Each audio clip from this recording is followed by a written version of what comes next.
வல்லமை நிறைந்த தேவனே, மகா பரிசுத்த பிதாவே, இந்த நல்ல ஓய்வு நாளின் காலை வேளைக்காக நமக்கு நன்றி செலுத்துகிறோம்ப்பா. தேவரீருடைய திவ்ய பாதத்திலே நாங்கள் கடந்து வந்து தேவனாகிய கர்த்தரை ஆண்டவரே முழு மனதோடு துதிக்கும்படியாய் ஆசையோடு நாங்கள் வந்திருக்கிறோம்ப்பா. கடந்த நாட்கள் முழுவதும் தேவரீர் எங்களை கண்ணின் மணியைப் போல பாதுகாத்து ஆண்டவரே எங்களுடைய கண்ணீர்கள், கவலைகள், கஷ்டங்கள் எல்லாம் நீக்கி உம்முடைய சமூகத்தில் கலிகூர்ந்து மகிழும்படியாய் எங்களுக்கு கொடுத்த நல்ல கிருபைக்காய், ஜீவன், சுகம், பலனுக்காக உங்களுக்கு நாங்கள் நன்றி சொல்லுகிறோம். தேவனாய் கர்த்தருடைய சமூகத்தில் ஆவியோடும் உண்மையோடும் உண்மை ஆராதிக்க எங்கள் எல்லாருக்கும் பலன் தாங்க, கிருபை பாராட்டுங்க. தேவரீருடைய சமூகத்தில் இருக்கிறோம் என்ற ஆண்டவரே உணர்வை எங்களுக்கு கட்டளையிடுங்க. ஒருமுனப்பட்டவர்களாய் உண்மை துதிக்க, உண்மை ஆராதிக்க எங்கள் எல்லாருக்கும் உதவி செய்யுங்க. ஆவியானவர் எங்கள் மத்தியில் வாங்க, எங்களை பலப்படுத்துங்க, எங்களுக்கு உதவி செய்யுங்க. ஆண்டவரே உம்மோடு கூட பேச எங்களுக்கு கிருபை செய்யுங்கப்பா. அப்பா பிதாவேன்னு கூப்பிடத்தக்கதான புத்திர சுவிகாரத்தை இப்படி ஆவியினால் கொடுத்திரே உமக்கு ஸ்தோத்திரம். நாங்கள் பாடுகிற பாடல்களை உணர்ந்து பாட எங்களுக்கு உதவி செய்யுங்க. ஆராதனை நீங்கள் நடத்துங்க. இயேசுவின் நாமத்தில் ஜெபிக்கிறேன் பிதாவை, ஆமேன் ஆமேன். உட்காரும். உன்னத பாடல்கள் 1207வது பாடல்.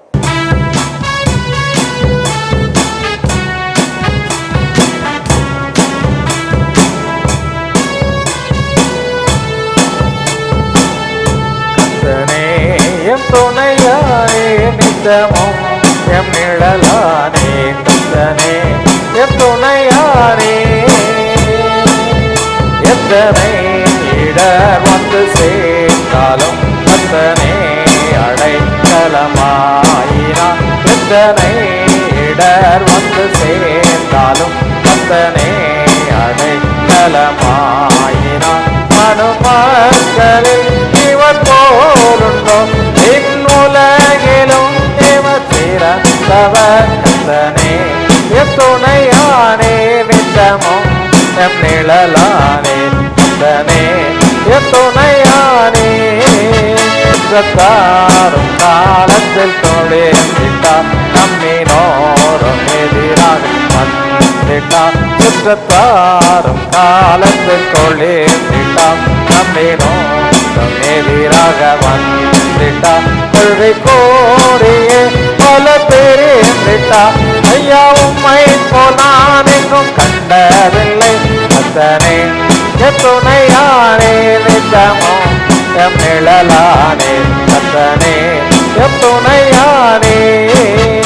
ஆயிரம் நாவுகளை தந்தாலும் ராஜனே உம்மை பாடக்கூடுமோ. ஆயிரம் நாவுகளை தந்தாலும் ராஜனே உம்மை பாடக்கூடுமோ. இவனை உமக்களிக்கின்றேனே, உம்மை போலையா எங்கும் கண்டதில்லை. கர்த்தனே எம் துணையானே, நித்தமும் எம் நிழலானே. கர்த்தனே எம் துணையானே. அல்லேலூயா, அல்லேலூயா. 1199வது உன்னத பாடல்கள். கர்த்தருக்கு காத்திருப்போர் யாரும் வெட்கப்பட்டு போவதில்லை. அப்படிதானே? அல்லேலூயா. ஒரு நாள் ஆண்டவர் நம்மை வெட்கப்படுத்துகிற தேவன் கிடையவே. ஆனால் நாம் நினச்சிக்கிட்டோம் ஆண்டவரை தேடி என்ன கிடச்சிது எங்கள் வாழ்க்கையில், அப்படியே தான் இருக்குது. எல்லோரும் எங்களை கேவலமாக பார்க்காங்க, கேவலமாக பேசுகிறாங்க. இப்படி தான் நம்ம வாழ்க்கை பூரா என்ன செய்கிறோம், சொல்லிகிட்டே இருக்கோம். அப்படி தானே இல்லையா? எப்பவும் நம்ம வாயிலிருந்து வர்றது, என்றைக்கு தான் ஆண்டவர் கண்ணை பாரு தெரியல, எப்போ பாரு எல்லாம் எங்களை கேவலமாக தான் நினைக்காங்க அப்படின்னு சொல்கிறோமா இல்லையா? நம்ம இருக்கிற நிலைமையை பார்த்து அவங்க என்ன செய்கிறாங்க, நம்முடைய வியாதி, நம்முடைய பண கஷ்டம், நம்முடைய ஏழ்மை, இதெல்லாம் பார்த்து தான் நம்மளை பார்த்து இப்படி நினைக்காங்க கேவலமாக. ஆண்டவரை தேடுனானே இவனுக்கு என்ன கிடச்சிது, ஆண்டவரை தேடுனானே இவனுக்கு என்ன கிடச்சிது. சாத்ராக் மேஷாக் ஆபேத்நேகோவை பார்த்து ஒரு பெரிய கூட்டமும் சரி, ராஜாவும் சரி, எல்லாம் எப்படி பேசுனாங்க இல்லை? தானியேலை பார்த்து அப்படி தான் பேசுனாங்க. யோபுவை பார்த்து அவங்க நண்பர்களே, அவனை தெரிஞ்ச நண்பர்களே கேவலமாக தான் நினச்சிதாங்க நீ அப்படி பண்ணியிருப்ப இப்படி பண்ணியிருப்ப அப்படின்னு அவன் மேலே இல்லாத குற்றத்தெல்லாம் என்ன செய்தாங்க, சொன்னாங்க. இல்லாத குற்றத்தெல்லாம் சொன்னாங்க. ஆனால் அவங்க எல்லாம் என்ன செய்தாங்க, நீங்கள் என்னன்னாலும் என்ன நினச்சிட்டு போங்க, என்னன்னாலும் பேசிட்டு போங்க, நான் யார் பிள்ளை, நான் என்றைக்கும் நான் வெட்கப்பட்டு போகிறதே இல்லை. அல்லேலூயா. ஆமாம், வெட்கப்படுத்தாத தேவன், நம்ம வெட்கப்படுத்தாத தேவன் நம்மோடு கூட இருக்கும் பொழுது நம்ம என்ன செய்ய வேண்டியதில்லை. எவன் என்ன பேசுனா என்ன, எங்கள் ஆண்டவர் என் கூட இருக்கிறாரு, நான் என்ன செய்ய மாட்டேன், எதுக்கும் அசரவே மாட்டேன், எதுக்கும் பயப்பட மாட்டேன், எதுக்கும் நான் கலங்கவே மாட்டேன் அப்படிங்கிற ஒரு தைரியம், ஒரு நம்பிக்கை நமக்குள்ளே எப்போவுமே என்ன செய்யணும், காணப்படணும். அந்த பாட்டை தான் சொல்லுது, கர்த்தருக்கு காத்திருப்போர். ஆமாம், வியாதிகள், வறுமை, வேதனை எது வந்தாலும் நான் கர்த்தருக்கு காத்திருக்கிறதுனால நான் ஒரு நாளும் வெட்கப்பட்டு போகிறதே கிடையாது. அல்லேலூயா, அல்லேலூயா. தேசத்தில் கொள்ளை நோய், யுத்தங்கள் எல்லாம் வந்தாலும் நான் என்ன செய்ய மாட்டேன். ஆமாம், எல்லாரும் என்ன செய்வாங்க, வெட்கப்பட்டு போவாங்க, எல்லாரும் வெட்கப்பட்டு போவாங்க. ஆனால் நம்ம கர்த்தருக்கு காத்திருந்தாலும் நாம் என்ன செய்ய மாட்டோம், நம்ம வெட்கப்பட்டு போவது இல்லை. அல்லேலூயா. ஆமாம், கொள்ளை நோய் வந்தாலும் சரி, என்ன வந்தாலும் சரி, அதில் நான் மாறி கொண்டு போகாதபடி தேவனனை பாதுகாக்க வல்லவராக இருக்கிறார். விலைவாசி விஷம் போல் உயர்ந்தாலும், அரிசி 1 கிலோ 100 ரூபாய்க்கு வந்தாலும் நான் நல்ல பொன்னிய அரிசி என்ன செய்வேன், சாப்பிடுவேன். அப்படி தானே இல்லையா? அரிசி விலைலாம் ஏறி போச்சுங்க, எங்கே சாப்பிட முடியுது, ஏதோ கால் வைத்து கஞ்சி குடிங்க அப்படின்னு நான் நிச்சய மாட்டேன், சொல்லவே மாட்டேன். பானையிலே மாவு, கலசத்தில் எண்ணெய் குறைஞ்சி போகிறதும் கிடையாது. அல்லேலூயா. கர்த்தருடைய வார்த்தைக்கு செவி கொடுத்து, கர்த்தருடைய ஊழியக்காரனுடைய வார்த்தையை கனப்படுத்தி அவருக்கு கீழ்ப்படுகிற நான் ஒரு நாளும் என்ன செய்ய மாட்டேன், என் வாழ்க்கையில் குறைவு வரவே வராது, குறைவு வரவே வராது. அல்லேலூயா, அல்லேலூயா. பாவத்தின் கொடுமையால் பல ஜனம் அழிந்தாலும் நான் கர்த்தருக்கு காத்திருக்கிறதுனால நான் வெட்கப்பட்டு. ஆமாம், இதை உணர்ந்து நம்ம பாடலாமா?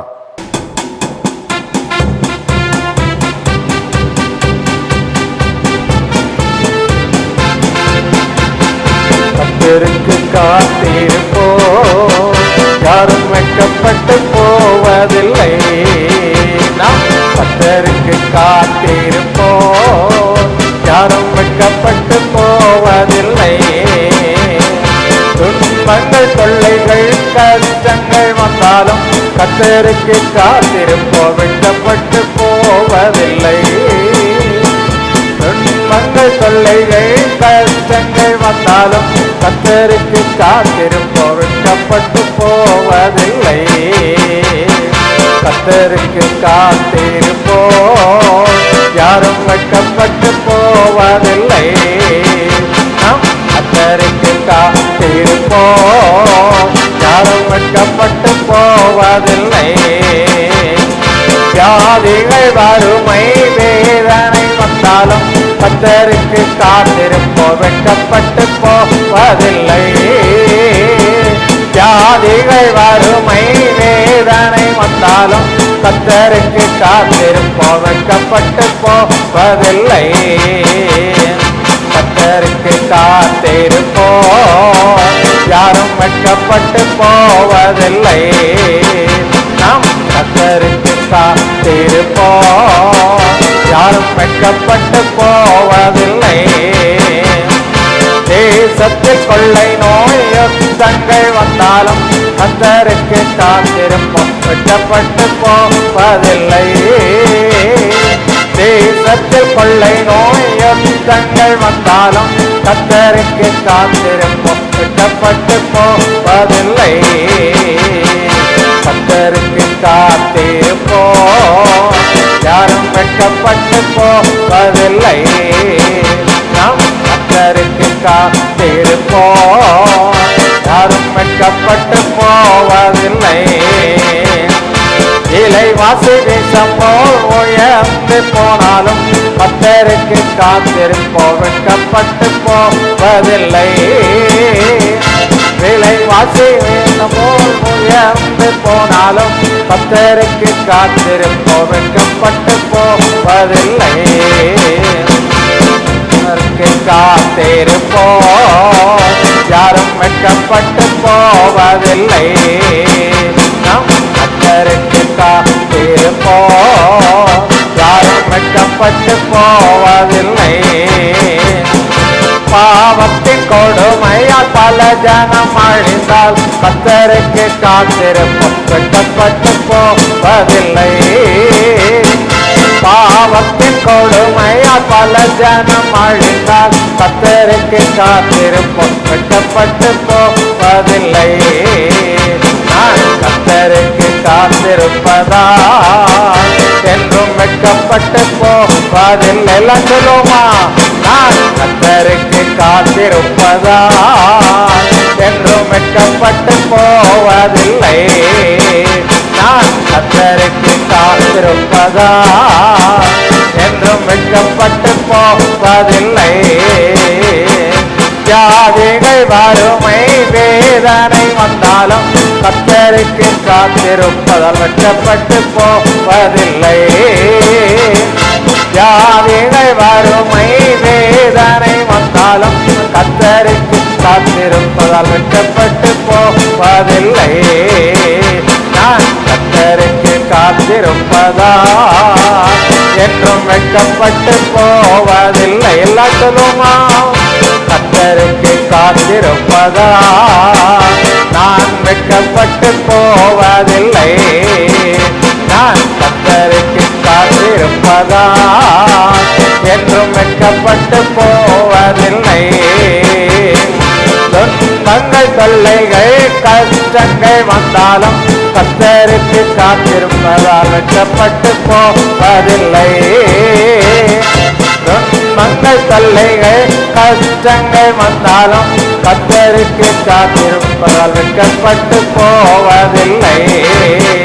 நான் கர்த்தருக்கு காத்திருப்பதா என்றும் வெட்கப்பட்டு போவதில்லை. நாம் கர்த்தருக்கு காத்திருப்பதா என்றும் வெட்கப்பட்டு போவதில்லை. நான் கர்த்தருக்கு காத்திருப்பதா என்றும் வெட்கப்பட்டு போவதில்லை.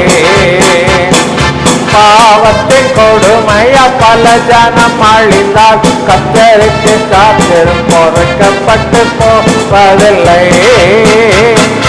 பாவத்தின் கொடுமையால் பல ஜனம் அழிந்தால் கர்த்தருக்கு காத்திருப்போம், வெட்கப்பட்டு போவதில்லை.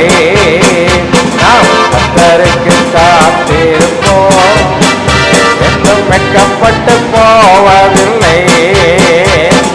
கர்த்தருக்கு காத்திருப்பதா நாம் வெட்கப்பட்டு போவதில்லை.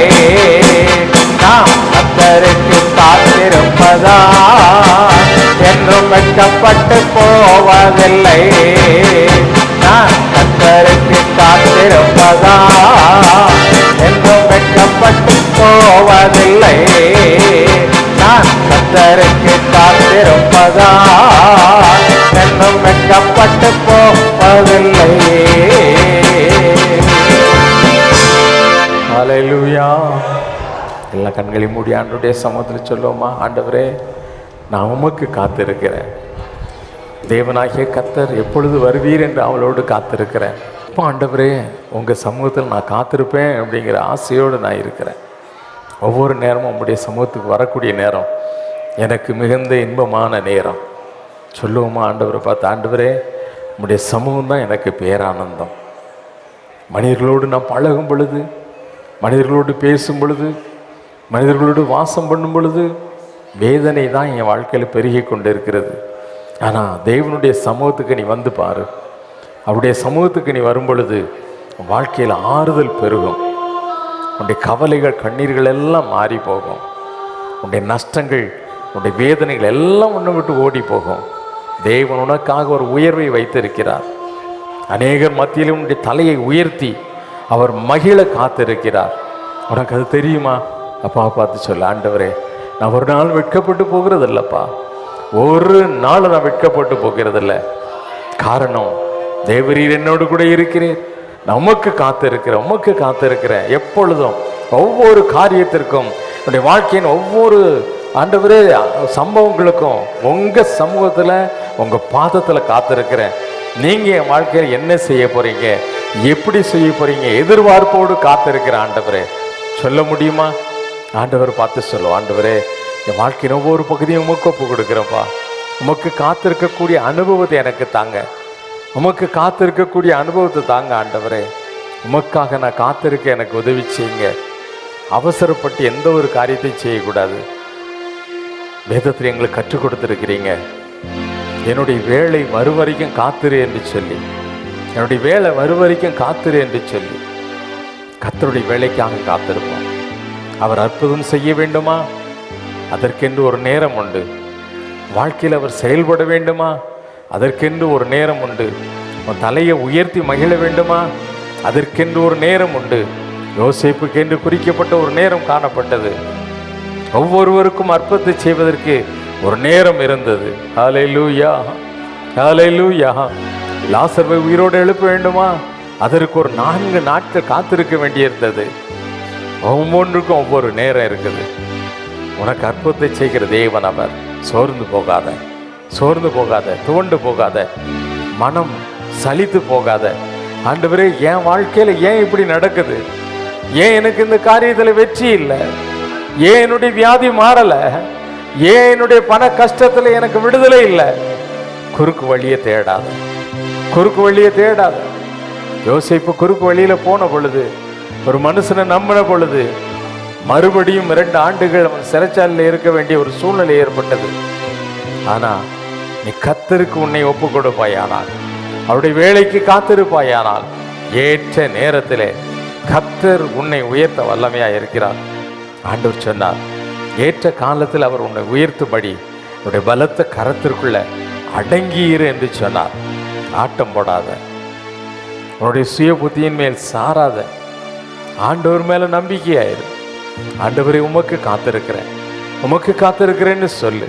உங்களுடைய வேலை வரும் வரைக்கும் நான் உமக்கு காத்திருக்கிறேன். ஆண்டவரே என் வாழ்க்கையில் அற்புதத்தை செய்கிற நேரத்திற்காக நான் உம்மை நோக்கி பார்க்கிறேன். என்னுடைய கண்கள் உண்மையை நோக்கி பார்க்கிறது என்று சொல்லுவோமா? ஏற்ற நேரம் வரும் பொழுது உடைய வியாதியை மாற்றுவார், உடைய கண்ணீரை மாற்றுவார், உடைய கவலைகள் மாறும், உன்னுடைய எல்லா பிரச்சனைகளுக்கும் ஒரு முடிவு உண்டாகும். மற்றவர்கள் மத்தியிலே நீ உன் தலை நிமிர்ந்து நிற்க செய்வார், உன்னுடைய தலையை உயர்த்தி காட்டுவார். ஹல்லேலூயா, ஹல்லேலூயா. இவ்வளவு வாக்குகளை கொடுத்த தேவன் அவர் உண்மையுள்ள தேவன், வாக்கு மாறாத தேவன். வேதத்துள்ள ஒரு உறுப்பு கூட அது அழிந்து போகாது என்று ஆண்டவர் சொன்னார். ஹல்லேலூயா, ஹல்லேலூயா. வேதத்தில் ஒரு எழுத்து அவமாய் போவதை பார்க்கலாம். இந்த வானமும் பூமியும் அழிந்து போகிறது நல்லதுன்னு சொன்னார். அவர் எவ்வளவு நல்லவர். வேதத்திலே நமக்காக கொடுத்த வார்த்தைகள் ஒவ்வொன்றும் உண்மை, அது சத்தியம். அவருடைய வாழ்க்கையில் அது நிறைவேறும். அவருடைய வேலைக்காக காத்திரு, அவருடைய வேலைக்காக காத்திரு, அவருடைய சமூகத்தில் ஒப்புக்கொடு. ஆண்டவரே உங்க வேலைக்காக நான் காத்திருக்கிறேன்ப்பா, நான் ஒரு நாள் வெட்கப்பட்டு போகிறதில்லை. ஆண்டவரே, ஆண்டவரை பார்த்து சொல்லி பாரு, நான் வெட்கப்பட்டு போகிறதில்லப்பா. என்னை வெட்கப்படுத்தாத தேவன் நீர், நான் ஒரு நாள் வெட்கப்பட்டு போகிறதில்ல. தேவரீர் என்னோடு கூட இருக்கிறீர், உமது கோலும் உம்முடைய தடியும் என்னை தேற்றும். ஆண்டவரே நான் எதற்கும் பயப்பட மாட்டேன். மரண இருளின் பள்ளத்தாக்கில் நடக்க நேரிட்டாலும் பொல்லாப்புகளுக்கு நான் பயப்பட மாட்டேன். ஆண்டவரே சங்கீதக்கார சாவிதை சொன்னதை போல நாங்கள் சொல்லுகிறோம். சொல்லுவோமா? எதை குறித்து நாம் பயப்பட வேண்டிய அவசியம் இல்லை. உடைய பிள்ளை குறித்து நீ பயப்படாத, உடைய பொருளாதாரத்தை குறித்து நீ பயப்படாத, வியாதியை குறித்து நீ பயப்படாத, உனக்கு முன்பதாக இருக்கக்கூடிய கடன் பிரச்சனைகளை குறித்து பயப்படாத. இன்னும் அநேக பிரச்சனைகள், உன்னுடைய உற்றார் உறவினர்கள், உன்னுடைய இன ஜன பந்துக்கள், யாரை குறித்து நீ பயப்படாத, கலங்காதே. ஹல்லேலூயா. ஆண்டவர் உன்னை பார்த்தானே சொன்னார், பயப்படாத, திகையாதே, கலங்காதே, நான் உன்னோடு கூட இருக்கிறேன், நான் உன்னுடைய தேவன் என்று சொன்னாரே. ஹல்லேலூயா. அவர் உன்னுடைய தேவனானால் உன்னுடைய வாழ்க்கையில் அவர் அற்புதத்தை செய்வது நிச்சயம், உன்னை அதிசயங்களை காண பண்ணுவது நிச்சயம். அவரே உன்னுடைய சகாயர், உன்னை தேற்றுகிற தேற்றுவாளன், உன்னை பலப்படுத்துகிற பரிசுத்த ஆவியானவர். ஹல்லேலூயா. அப்பா பார்த்து சொல்ல, ஆண்டவரே நான் வெட்கப்பட்டு போகிறது இல்லப்பா, நான் வெட்கப்பட்டு போகிறது இல்ல. ஹல்லேலூயா, ஹல்லேலூயா, ஹல்லேலூயா. நான் உமக்காக காத்திருக்கிறேன், இப்படி வேலைக்காக காத்திருக்கிறேன். எப்பொழுது எனக்கு சகாயம் பண்ண தீவிரித்து வருவீரோ என்று காத்திருக்கிறப்பா. எனக்கு சகாயம் பண்ண தீவிரியம்.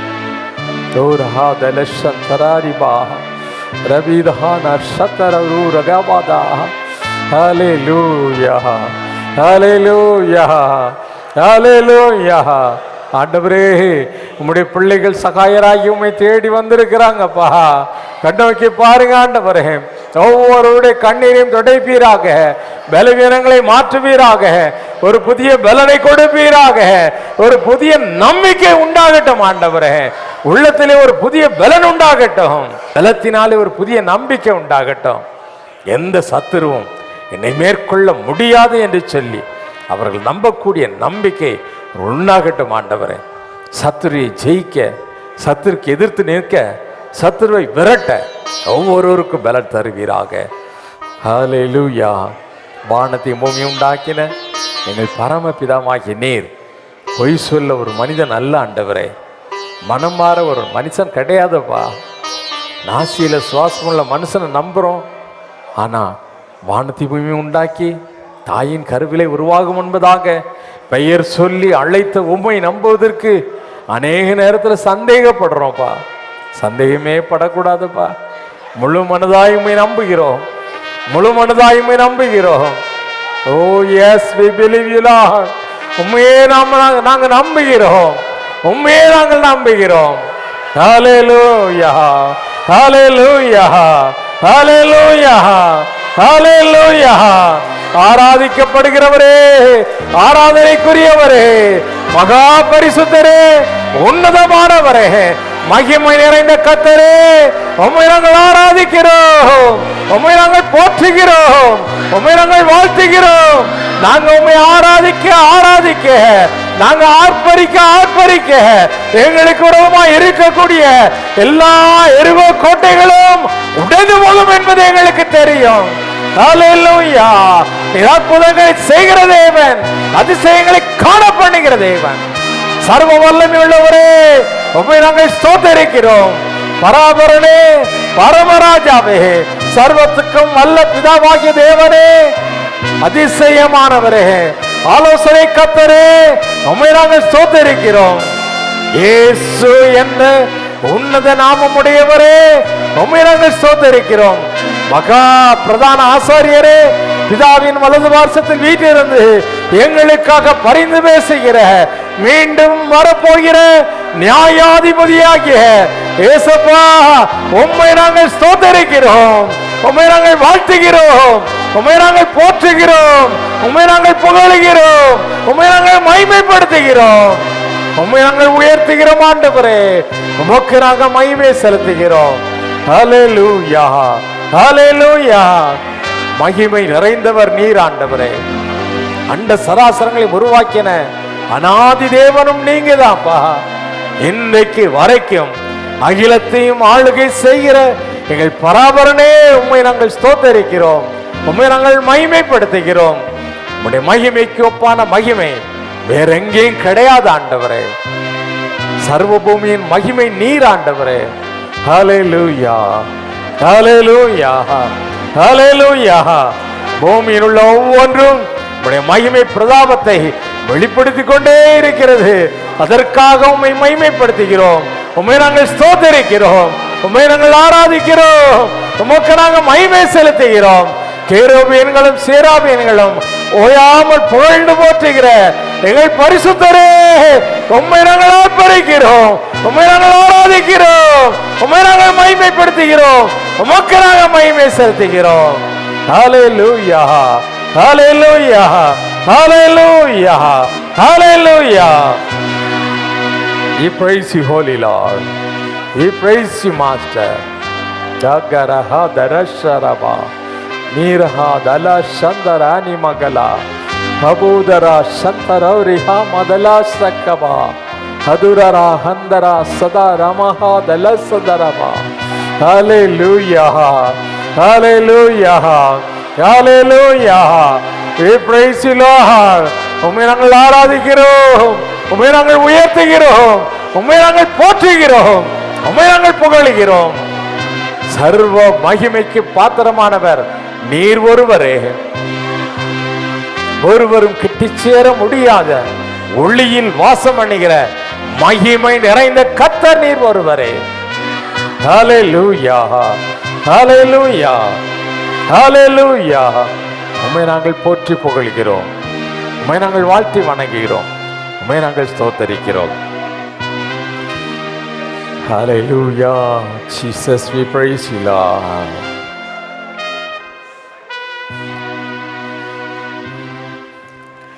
Hallelujah, Hallelujah,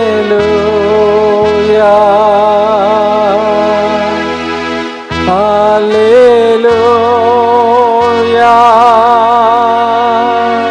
Hallelujah,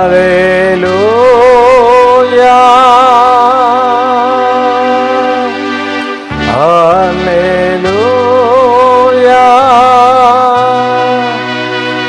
Hallelujah,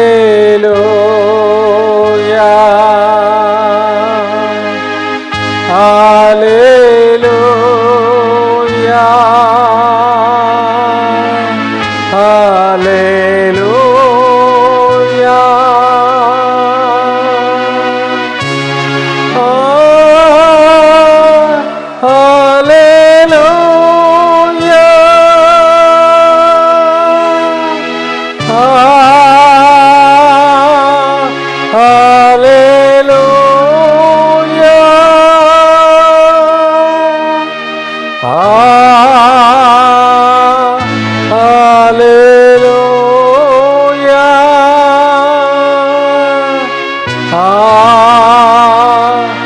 Hallelujah.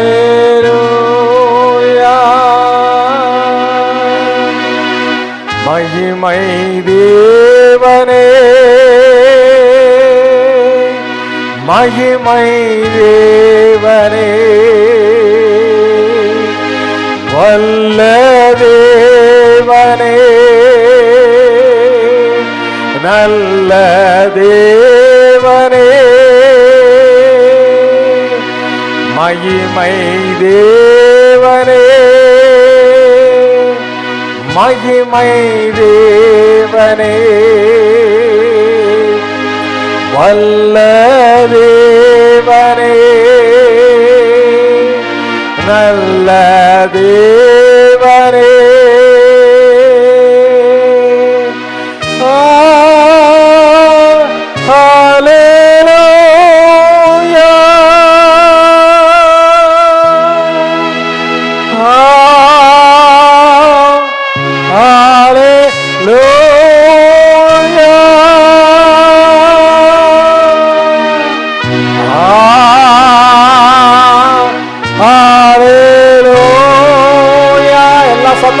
சொல்லுமா? ஹல்லேலூயா,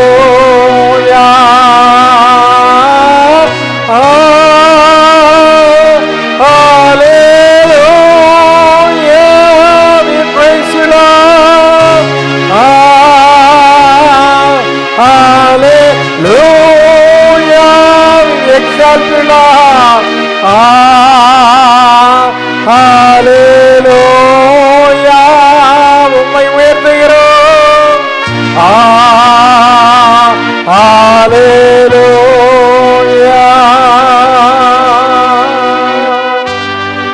தேவனே, உம்மை நாங்கள் உயர்த்துகிறோம். வியாசத்தின் அதிபதியே, சகலவற்றிலும் உயர்ந்தவரே, வானத்திலும் பூமியிலும் உயர்ந்த தேவனாக, வானம் எனக்கு சிங்காசனம், பூமி எனக்கு பாதபடி என்று சொன்னவரே, உம்மை நாங்கள் போற்றி புகழ்கிறோம். உம்மை நாங்கள் வாழ்த்தி வணங்குகிறோம். மகிமைக்கு பாத்திரமானவரே, சர்வ வல்லமை பொருந்தியவரே, எங்கும் வியாபித்திருப்பவரே, எங்கள் மத்தியிலும் சிங்காசனத்தின் அதிபதியாய் வந்து வீற்றிருக்கிற பரலோக பிதாவே, உம்மை நாங்கள் ஸ்தோத்தரிக்கிறோம். உம்மை நாங்கள் மகிமைப்படுத்துகிறோம். நீர் ஒருவரே மகிமைக்கு பாத்திரமானவர். எல்லா கனமும் உங்களுக்குரியது ஆண்டவரே. நீர் ஒருவரே துதிக்கப்படத்தக்கவர். சகல துதி, கனம், மகிமை எல்லாவற்றையும் எங்கள் இயேசுவின் மூலமாக உமக்கு செலுத்துகிறோம் எங்கள் பரலோக பிதாவே. ஆமென், ஆமென். நின்றோனமாக சங்கீதம் 66 1 முதல் 20ஆம் வசனம் முடிய மாறி மாறி வாசிப்போம். பூமியின் குடிகளே, நீங்கள் எல்லாரும் தேவனுக்கு முன்பாக கம்பீரமாய் பாடுங்கள். அவர் நாமத்தின் மகத்துவத்தை கீர்த்தனம் பண்ணி அவருடைய துதியின் மகிமையை கொண்டாடுங்கள். தேவனை நோக்கி உமது கிரியைகளில் எவ்வளவு பயங்கரமாய் இருக்கிறீர்.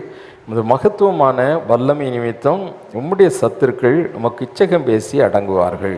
பூமியின் மீதெங்கும் உம்மை பணிந்து கொண்டு உம்மை துதித்து பாடுவார்கள். அவர்கள் உம்முடைய நாமத்தை துதித்து பாடுவார்கள் என்று சொல்லுங்கள். தேவனுடைய செய்கைகளை வந்து பாருங்கள்.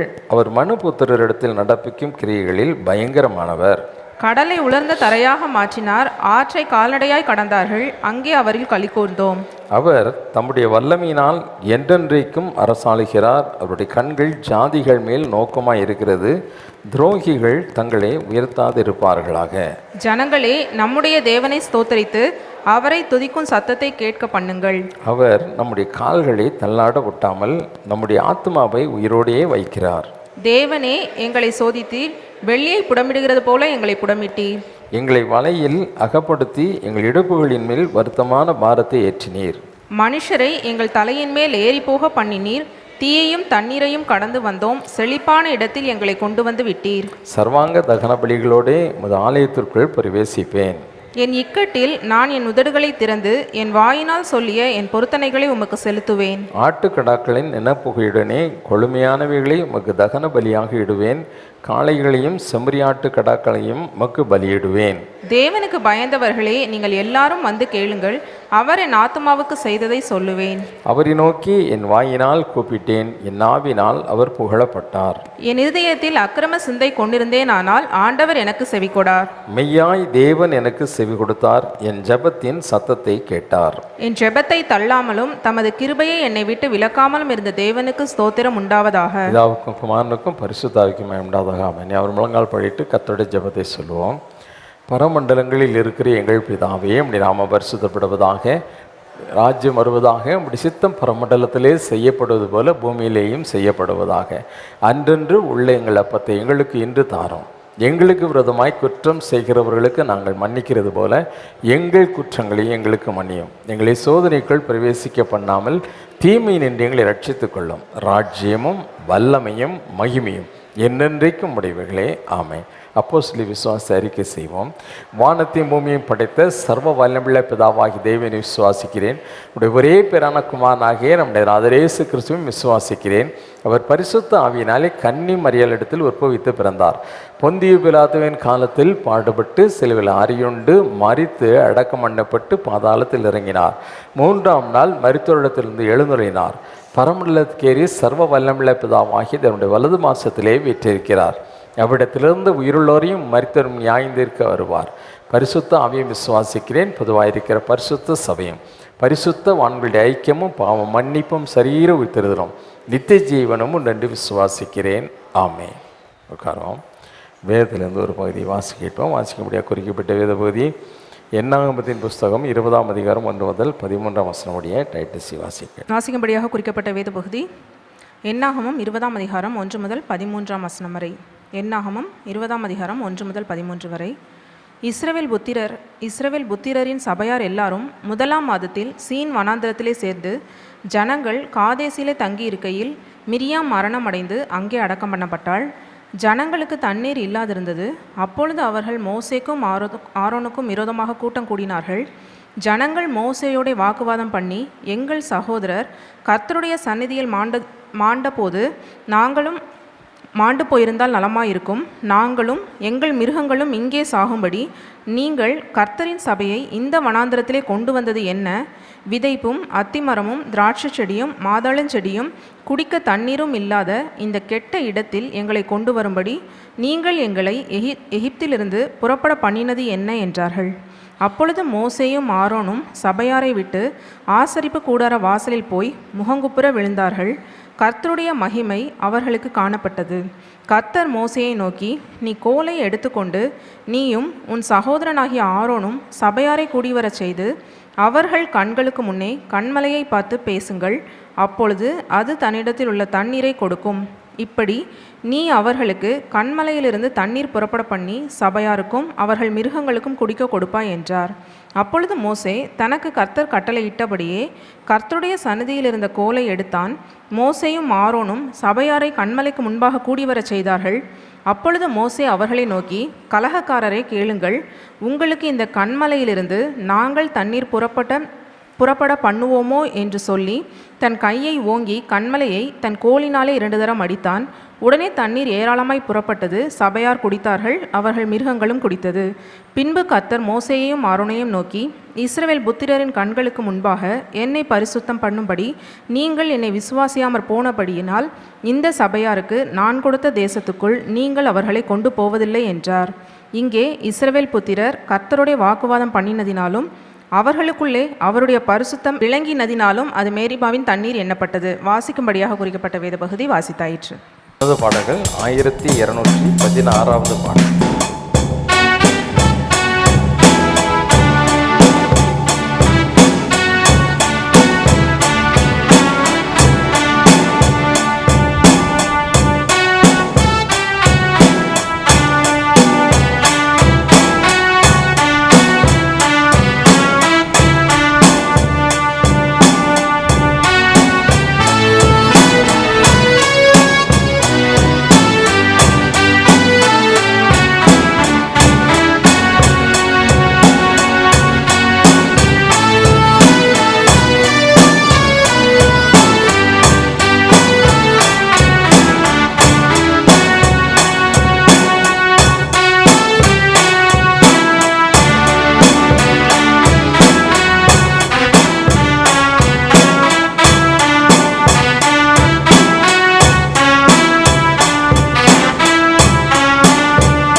ஜீவ கிரீடம் சூடும் நேரம் என்ன பேரின்பம். சோர்ந்து போகாதே மனமே, சோர்ந்து போகாதே, சோர்ந்து போகாதே மனமே, சோர்ந்து போகாதே. போராட சோர்ந்து போகாதே. அல்லேலூயா, அல்லேலூயா. தலைவணங்கி ராஜாதி ராஜாவே, தேவனாகிய கர்த்தாவே, இந்த மகிமை நிறைந்த இந்த ஆராதனைக்காக நமக்கு நன்றி செலுத்துகிறோம். தேவருடைய சமூகத்தில் நாங்கள் கடந்து வந்து முழு மனதோடு கூட ஆண்டவர் ஒருமனப்பட்டவர்களாக உம்மை ஆராதிக்க, முழு பலத்தோடு உம்மை துதிக்க எங்களுக்கு கொடுத்த நல்ல பலனுக்காக உங்களுக்கு ஸ்தோத்திரப்பா. ஆண்டவர் எங்களுக்காக கல்வாரி சிலுவையில் ஜீவனை கொடுத்தது மட்டுமல்ல, எங்களுக்காக நித்திய ஜீவனை கொடுக்கும் வார்த்தைகளை அருளி சென்றிருக்கிறீர். அந்த வார்த்தைகளை நாங்கள் கேட்க கேட்க எங்களுடைய உள்ளம் பரவசமாகும், எங்கள் வாழ்க்கை பரிசுத்தமாகும். தொடர்ந்து பரிசுத்த வாழ்க்கை வாழ நீர் எங்களோடு நீங்கள் பேசுங்க, நாங்கள் கேட்கிறோம். இயேசுவின் நாமத்தில் ஜெபிக்கிறேன் பிதாவை, ஆமேன், ஆமேன். அதில் நம்ம மத்தியில் டைட்டிச்சு செய்தி கொடுப்பா. ஜெபத்தோடு செய்தியை கவனிக்க உங்களை அன்போடு கேட்டுக்கொள்ளும். எல்லாரும் கண்களை மூடி ஜெபிப்போம். பரிசுத்த பிதாவே, இந்த வேலைக்காக உம்மை துதிக்கிறோம் சுவாமி. இங்கே வந்திருக்கிற ஒவ்வொரு பிள்ளைகளுக்காக உமக்கு நான் நன்றி செலுத்துகிறேன். இந்த இடத்துக்கு நிறையா பேர் வராமல் போனாலும் கூட இங்கே இருக்கிற ஒவ்வொருத்தரையும் உங்களோட நோக்கத்தின்படி நீங்கள் இங்கே அழைத்து கொண்டு வந்திருக்கிறீங்க. அதற்காக உமக்கு கொடான கொடி நன்றி செலுத்துகிறோம் அப்பா. வந்திருக்கிற ஒவ்வொரு பிள்ளைகளும் அவர்களோட நேரத்தை உங்களுக்காக அதை செலவழிக்கிறதுக்காக, உங்கள் கூட செலவழிக்கிறதுக்காக இங்கே வந்திருக்கிறாங்கப்பா. அவர்களுக்கு தேவையான வார்த்தைகளை நீங்கள் என்னோட வாயில் வைங்க சுவாமி. இந்த செய்தி வேளையின் தொடக்கம் முதல் முடிவு மட்டும் உங்களோட கிருபையின் பிரசன்னம் எங்கள் கூட இருக்க வேண்டுமா ஜெபிக்கிறேன். என்னை மறைத்து நீங்கள் வெளிப்படுங்க. எந்த காரியங்களாக இருந்தாலும் உங்களுடைய சித்தத்தின்படி நான் பேச எனக்கு நீங்கள் கிருபை பாராட்ட வேண்டுமா ஜெபிக்கிறேன் அப்பா. உங்களோட பிரசன்னம் இந்த இடத்துல தங்கியிருந்து எல்லாரோடையும் பேச வேண்டுமா ஜெபிக்கிறேன். துதி கன மகிமை எல்லாவற்றையும் உமக்கே செலுத்துகிறோம். இயேசுவின் நாமத்தில் வேண்டிக் கொள்கிறோம் நல்ல பிதாவே, ஆமேன். ஹல்லேலூயா, ஹல்லேலூயா. எல்லோரும் நல்லா இருக்கீங்க? உங்கள் முகங்களெல்லாம் பார்க்குறதுக்கு எனக்கு ரொம்ப சந்தோஷம். இந்நாள் வரைக்கும் ஆண்டவர் நம்மளை எல்லாரையும் ரொம்ப கிருபையாக சந்தோஷமாக நல்லா நடத்தி வந்துட்டுருக்காரு. ஆண்டவர் நமக்கு ரொம்ப ஃபெய்த்ஃபுல்லான காடாக இருக்கார். அவர் நமக்கு ரொம்ப உண்மையுள்ள தேவனாக இருக்கார். எத்தனை பேர் விசுவாசிக்கிறீங்க? நம்ம அந்த அளவு உண்மையுள்ளவங்களாக இருக்கோமான்னு கேட்டால் அது நமக்கு தெரியாது. கரெக்டாக? அப்படி தானே? ஆண்டவர் நமக்கு உண்மையாக இருக்கிற அளவு நம்ம திரும்ப ஆண்டவருக்கு உண்மையாக இருக்கிறது ரொம்ப ரொம்ப கஷ்டம். ஏன்னா நம்மளாம் யார்? மனுஷங்க. ஆண்டவருக்கும் என்ன தெரியும்? அது தெரியும். கரெக்டாக? சரி, இன்றைக்கி நான் உங்கள் மத்தியில் ஒரு சின்ன செய்தி தான் சொல்ல போகிறேன். நீங்கள் எல்லோரும் நல்லா கவனிங்க. இன்றைக்கி நான் சொல்ல போகிற செய்தியோட தலைப்பு என்னென்னா, தேவனுடைய திட்டம். நம்ம கிறிஸ்தவங்களும் ஆனப்பத்திலிருந்து ஆண்டவர் நம்மளை குறித்து ஒரு திட்டம் வைத்திருக்கிறார், நம்மளை குறித்து ஒரு நோக்கம் வைத்திருக்கிறாரு, நம்ம எல்லாருக்கும் தெரிஞ்ச விஷயந்தான். ஆனால் அது நம்ம வாழ்க்கையில் எப்படி நடக்குது, எப்படி செயல்படுது அப்படின்ட்டு நம்ம தெரிஞ்சுக்கணும். அதுக்கு பைபிள்லேருந்து சில பேரை வச்சு நான் இன்றைக்கி சொல்ல போகிறேன். அவ்வளோதான். ஓகே? ஆண்டவர் இப்போ உங்களுக்கு தேவனுடைய திட்டம் இன்னும் சுலபமாக புரியணும் அப்படின்னா நீங்கள் எல்லாரும் யோசிங்க. நம்ம எல்லாரும் எப்பத்துலேருந்து, இப்போ நான் என் மகனுக்காகவோ எங்கள் அம்மா அப்பா எனக்காகவோ நீங்கள் உங்கள் பிள்ளைங்களுக்காகவோ எப்போலேருந்து திட்டம் பண்ண ஆரம்பிப்பீங்க? ஒரு குழந்தை பிறந்த உடனே நம்ம என்ன பண்ண ஆரம்பிச்சிருவோன்னா, அந்த குழந்தைங்களை குறித்து நிறைய திட்டங்கள் பண்ண ஆரம்பிச்சிருவோம். என் பையன் பிறக்கிறான், எனக்கு நம்ம அடுத்தது இப்போல்லாம் எப்படின்னா, குழந்தைங்க பிறக்கிறதுக்கு முன்னாடியே திட்டம். என்ன திட்டம்? என் பையனுக்கு இந்த பையனாக பிறந்தா இந்த ட்ரெஸ்ஸு, பொண்ணாக பிறந்தா இந்த ட்ரெஸ்ஸு, பையனாக பிறந்தா இந்த கலர் தொட்டில், பொண்ணாக பிறந்தா இந்த கலர் தொட்டிலேருந்து ஆரம்பித்து என் பையனை நான் இன்ஜினியர் ஆக்குவேன், டாக்டர் ஆக்குவேன், இல்லாட்டி வக்கீல் ஆக்குவேன்னு சொல்லி சின்ன வயசில் என்ன பண்ணுறோம்? திணிச்சு அவங்கள படிக்க வச்சு டியூஷனுக்கு அனுப்பி நம்ம திட்டத்தை செயல்படுத்துறதுக்காக நம்ம வாழ்க்கையில் நம்ம அவ்வளோ ஸ்டெப்ஸ் எடுக்கிறோம். கரெக்டாக? எல்லா பெற்றோர்களும் இதை எடுக்கிறீங்க தானே? எல்லா பெற்றோர்களும் இந்த காலத்தில் இதை பண்ணுறோம். நம்ம எப்போத்துலேருந்து ஒருத்தங்களை பற்றி திட்டம் பண்ண ஆரம்பிக்கிறோன்னா, நம்ம மனுஷர்களாக நம்ம எப்போ பண்ணுறோன்னா, ஒரு குழந்தை பிறக்கும்போது அந்த திட்டத்தை ஆரம்பிக்கிறோம்.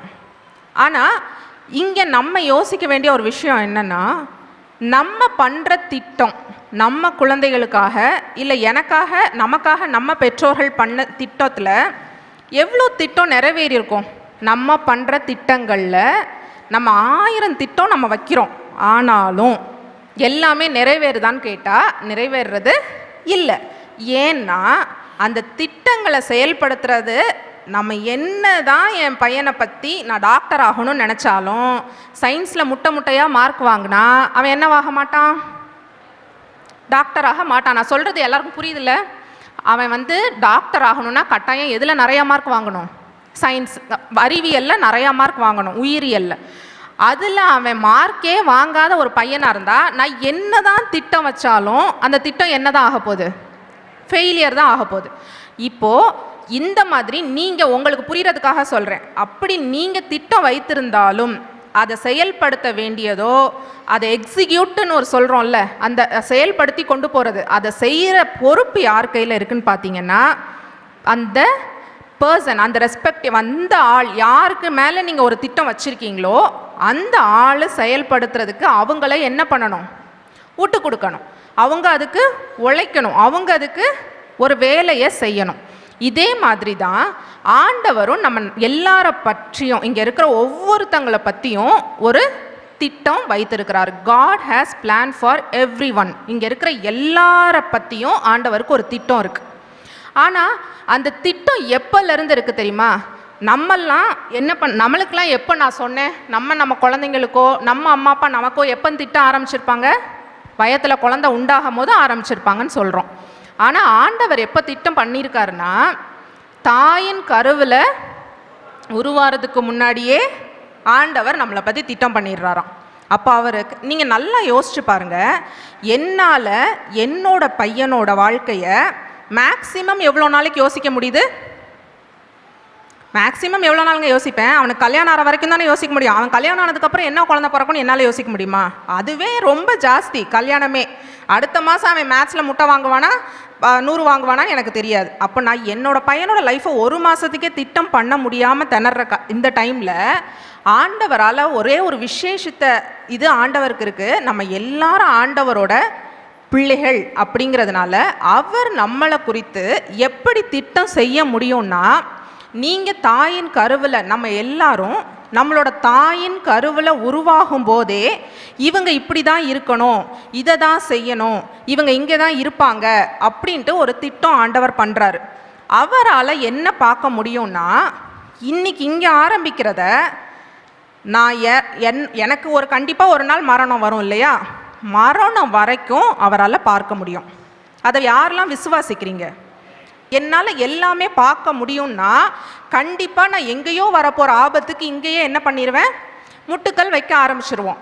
அப்படி தானே நம்மளுமே பண்ணுவோம். ஆண்டவருக்கு அதுதான் அவருக்கு தெரிஞ்ச விஷயம். அவருக்கு நம்மளோட கடைசி நாள் வரைக்கும் வாழ்க்கையில் என்ன நடக்க போகுதுங்கிறது அவருக்கு தெரியும். அதனால் அவர் நம்மளுக்கு பர்ஃபெக்டாக பிளான் பண்ணுவார். ரொம்ப கச்சிதமாக ஒரு பிளான் பண்ணுற ஒரே ஆள் யாருன்னு பார்த்தீங்கன்னா நம்முடைய தேவனாகிய கர்த்தர். அவர் எப்படி பிளான் பண்ணுறாருன்னு பைபிளில் ஒரு வசனம் சொல்லியிருக்காரு, அதை வாசிக்க கேட்போம். எரேமியா 29:11 ஆண்டவர் எப்படி திட்டம் பண்ணுறாரு மனிதர்களுக்குன்னு பார்க்கலாம். நீங்கள் எதிர்பார்த்திருக்கும் முடிவை உங்களுக்கு கொடுக்கும்படிக்கு நான் உங்கள் பேரில் நினைத்திருக்கிற நினைவுகளை அறிவேன் என்று கர்த்தர் சொல்லுகிறார். அவைகள் தீமைக்கு அல்ல, சமாதானத்துக்கு ஏதுவான நினைவுகளே. ஹல்லேலூயா, ஹல்லேலூயா, ஹல்லேலூயா. ஆண்டவர் இங்கே எப்படி திட்டம் வச்சிருக்கிறாராம்? அவர் நம்மளுக்கு வைத்திருக்கிற திட்டங்கள் ஒன்றுமே தீமைக்கானதல்ல, எல்லாமே எப்படியா? சமாதானத்துக்கு ஏதுவான திட்டங்கள் அப்படின்னு சொல்கிறார். இப்போது இதில் ஒரு விஷயம் நம்ம நல்லா பார்க்கணும். அதில் எப்படி வசனம் ஆரம்பிக்குதுன்னு பார்த்தீங்கன்னா, நீங்கள் எதிர்பார்த்திருக்கும் முடிவை உங்களுக்கு கொடுக்கும்படி. இதை கேட்க நல்லா இருக்கா இல்லையா? கேட்க நல்லா இருக்கா? எவ்வளோ நல்லா இருக்குது. காதில் எனக்கெல்லாம் இதை ஃபஸ்ட்டு வாசிக்கும் போது எப்படியே தேனே வடிய ஆரம்பிச்சிருச்சு. நான் நினைக்கிறதெல்லாம் ஆண்டவர் செய்கிறாராமா. அப்படி தானே இருக்காங்க. நீங்கள் எதிர்பார்த்திருக்கும் முடிவை உங்களுக்கு கொடுக்கும்படி. ஆனால் அதுக்கப்புறம் என்னோடய ஹஸ்பண்ட் இங்கிலீஷ் பைபிள் வாசிப்பாங்க. அவங்க ஒரு நாள் இந்த வசனத்தை சொல்லும் போது அப்படி ஒரு வார்த்தையே அதில் இல்லை. நீங்கள் எதிர்பார்த்திருக்கும் முடிவை கொடுக்கும்படி நாங்கள் இல்லை. எனக்கு கன்ஃபியூஸ் ஆகிடுச்சு. என்னடா நம்ம ஒன்று சொல்கிறோம், நம்ம ரொம்ப சந்தோஷத்தில் இருக்கோம், நான் நினைக்கிறதெல்லாம் ஆண்டவர் செய்கிறாராமான்னு, இவங்க என்னமோ வேறு மாதிரில சொல்கிறாங்க அப்படின்னு சொல்லிட்டு, அதுக்கப்புறம் எனக்கு இங்கிலீஷ் மேலேயும் நம்பிக்கை போயிடுச்சு, தமிழ் மேலேயும் நம்பிக்கை போயிடுச்சு. உடனே சரி, இது மூல பாஷைன்னு ஒன்று இருக்கும் இல்லையா, அதில் எடுத்து பார்ப்போம் என்ன சொல்லி வச்சுருக்காங்க அப்படின்னு பார்த்தேன். அதில் என்ன போட்டிருக்காங்கன்னா, for I know the plans I have for you, இங்கிலீஷில் அப்படி இருக்குது. ஓகே, இன்றைய பாஷையிலேருந்து வந்த டிரான்ஸ்லேஷன் எப்படின்னா, நான் உங்களுக்காக நினைக்கிற நினைவுகளை அறிந்திருக்கிறேன். ஆண்டவர் நம்மளுக்காக ஒரு நினைவு வைத்திருக்கிறாரு, நம்மளோட நினைவு அது கிடையாது. இது எந்த இடத்துல சொல்கிறாருன்னு பார்த்தீங்கன்னா, இஸ்ரவேல் ஜனங்கள் பாபிலோனுக்கு அடிமைப்பட்டு போயிடுவாங்க. 70 வருஷம் அடிமைப்பட்டு போனப்போ எரேமியா தீர்க்கதரிசியை விட்டுட்டு போயிடுவாங்க. அவர் புலம்பிச்சே இருப்பார். அப்போ அவர் சொன்னது தான் இந்த தீர்க்க தரிசனம். அவங்களோட எதிர்பார்த்திருந்த முடிவு என்னன்னா, இது அநேகமாக தமிழில் ஏன் அப்படி எழுதப்பட்டிருக்குன்னா, அவங்க கொஞ்சம் நல்ல விடுதலையாக போகிறாங்க. அதை அவர் என்னவா சொல்கிறாருன்னா தீர்க்க தரிசனமாக சொல்கிறாரு. அந்த விடுதலை ஆக போகிறாங்கங்கிறத சொல்கிறதுக்காக நீங்கள் இப்போ நினச்சிட்ருக்கீங்க, நம்ம பேச்சு நடையில் சொல்லுவோம் இல்லையா, நீங்கள் இப்போ என்ன நினச்சிட்ருக்கீங்க, விடுதலை ஆகணும்னு நினச்சிட்ருக்கீங்க, அந்த நினச்சிட்ருக்கதை ஆண்டவர் செய்ய போகிறாருங்கிறத சொல்கிறதுக்காக இப்படி அவர் ஆரம்பம் இருக்குது, நீங்கள் எதிர்பார்த்திருக்கும் முடிவை உங்களுக்கு கொடுக்கும்படி. ஆனால் உண்மையிலேயே அந்த வசனத்தில் கரெக்டான டிரான்ஸ்லேஷனில் என்ன இருக்குன்னா, நான் உங்களுக்காக நினைத்திருக்கிற நினைவுகளை அறிந்திருக்கிறேன். ஆண்டவர் நமக்காக திட்டம் வச்சுருக்காரு. நம்ம இன்னும் ஈஸியான தமிழில் சொல்லணும்னா, உன்னை பற்றி நான் ஒரு திட்டம் வச்சுருக்கேன், அது எனக்கு நல்லா தெரியும், அதை நீ ஒன்றும் கவலைப்பட வேணான்னு நம்ம சொல்லுவோம் இல்லையா, அந்த மாதிரி அர்த்தம் தான் அதுக்கு. உங்களை குறித்து நான் ஒரு திட்டம் வச்சுருக்கேன், அந்த திட்டம் எனக்கு நல்லா தெரியும்ப்பா, அதை பற்றி நீங்கள் கவலைப்பட வேண்டாம். ஏன்னா அந்த திட்டம் எப்படிப்பட்ட திட்டம்?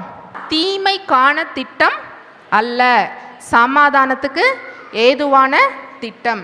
அப்போது நம்மளோட வாழ்க்கையில் எந்த திட்டம் நடந்தாலும், இப்போ அவங்க என்ன நினச்சிட்டு இருப்பாங்க இஸ்ரவேல் ஜனங்கள், ஆண்டவர் எங்களை பாபிலோனில் எங்களை இதை அடிமைகளாக கொடுத்துட்டாரு, இது நமக்கு தீமைன்னு நினச்சிட்டு இருப்பாங்க. ஆனால் அதை தான் ஆண்டவர் சொல்கிறாரு, எந்த திட்டமும் தீமை கிடையாதுப்பா, எல்லாமே சமாதானத்துக்கு ஏதுவானவைகள் தான்.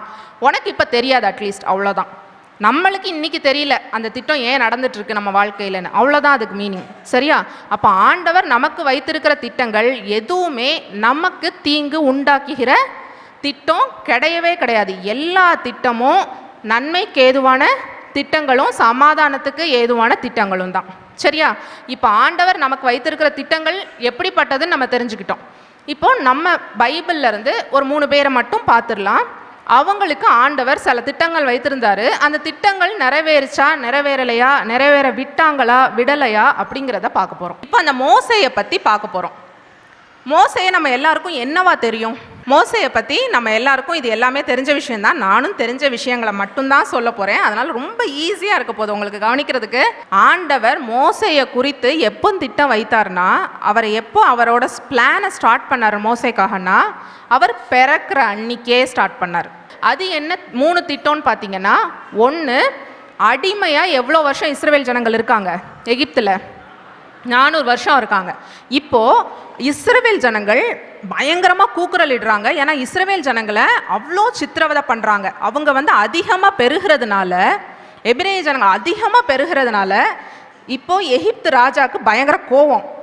அவங்கள எப்படியாவது குறைக்கணும், அவங்க நமக்கு விரோதமாக வந்துடக்கூடாதுன்னு ஏற்கனவே எகிப்து ராஜாவுக்கு மோசே பிறக்கிற டைமில் என்ன வர ஆரம்பிச்சிடுச்சு? மனசுக்குள்ளே ஒரு பயம் வர ஆரம்பிச்சிடுச்சு. அந்த பயத்தை அப்போவே ஆண்டவர் விதைக்க ஆரம்பிக்கிறாரு. ஏன்னா அவங்க அங்கேயே ஏன் அவ்வளோ ஜனங்கள் இருக்கும் போது எபிரேய ஜனங்கள் மேலே தான் அவ்வளோ கூட்டத்தை பார்த்து அந்த ஆளுக்கு ஒரு பயம் வருது.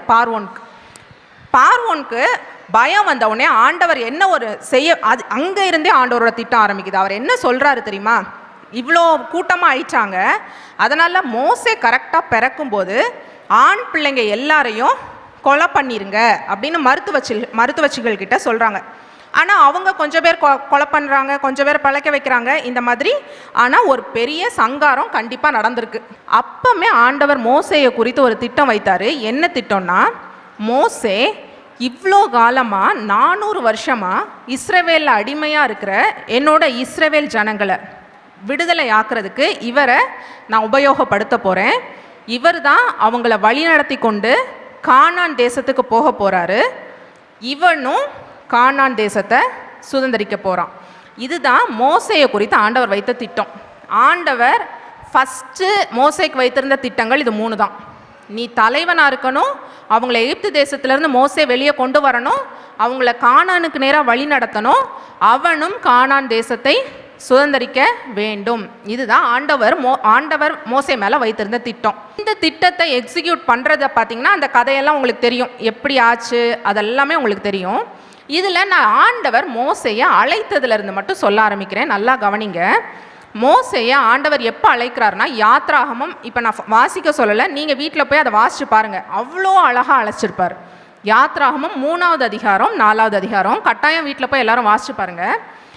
மோசே இப்போ என்ன பண்ணிட்டு மீதியான் தேசத்துக்கு ஓடி வந்திருக்காருன்னு பார்த்தீங்கன்னா, எகிப்து தேசத்தில் ஒரு கொலை பண்ணிட்டு, அவர் கொலை பண்ணிட்டு எங்கே ஓடி வந்துட்டாரு?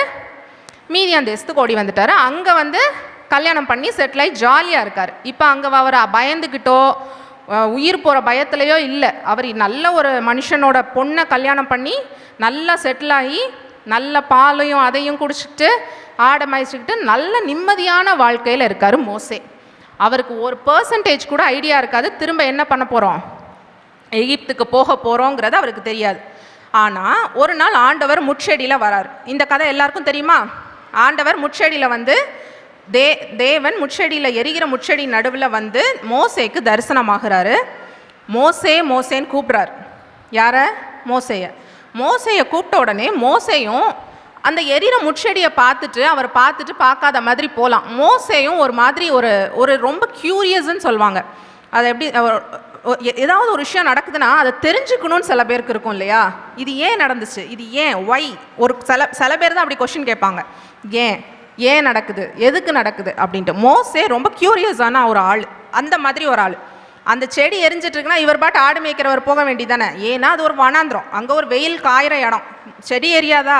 அவர் பாட்டு போல. அவர் அந்த செடி எரியுது, எவ்வளோ நேரம் நின்று ஆராய்ச்சி பண்ணியிருந்தா கண்டுபிடிச்சிருப்பார் அந்த செடி ரொம்ப நேரமாக எரியுது, ஒன்றும் கருகி கீழே விழலன்னு ஆராய்ச்சி பண்ணிட்டு தான் அவர் அதை பார்த்துட்டு போகிறார்.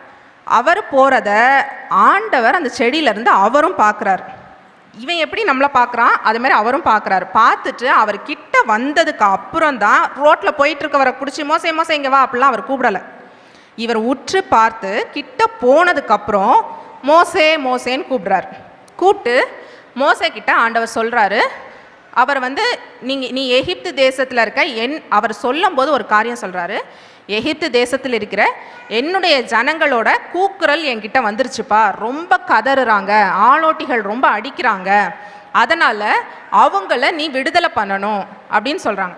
இப்போ நீங்கள் ஒரு சின்ன விஷயம் சொல்கிறேன், யோசிங்க. மோசே எங்கே வளர்ந்தவர்? எகிப்தில் அரண்மனையில் ஒரு பிரின்ஸாக வளர்ந்தவர், ராஜகுமாரனாக வளர்ந்தவர் தான் யார்? மோசேக்கு எந்த விதத்திலையாவது ஒரு மனிதர்களை தலைமைத்துவப்படுத்தி நடத்துறது கஷ்டமாக இருந்திருக்குமா?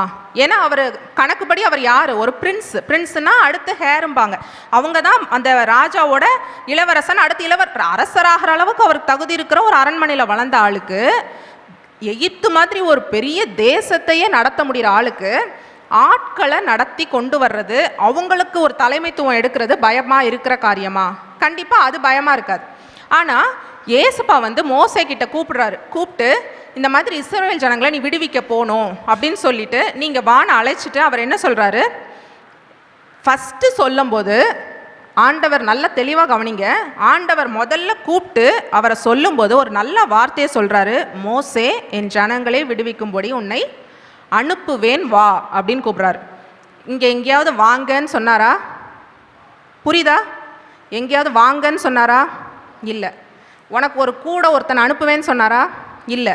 உன் கூட ஒரு 10 பேர் பின்னாடி வருவாங்க ஃபாலோவர்ஸான்னு சொன்னாரா? என்னைய மாதிரி 12 சீஷர்கள் வருவாங்கன்னு சொன்னாரா? சொல்லலை. ஃபஸ்ட்டு கூப்பிடும் போது எப்படி கூப்பிட்டாருன்னா, அனுப்புவேன் வா அப்படின்னு கூப்பிட்டார்.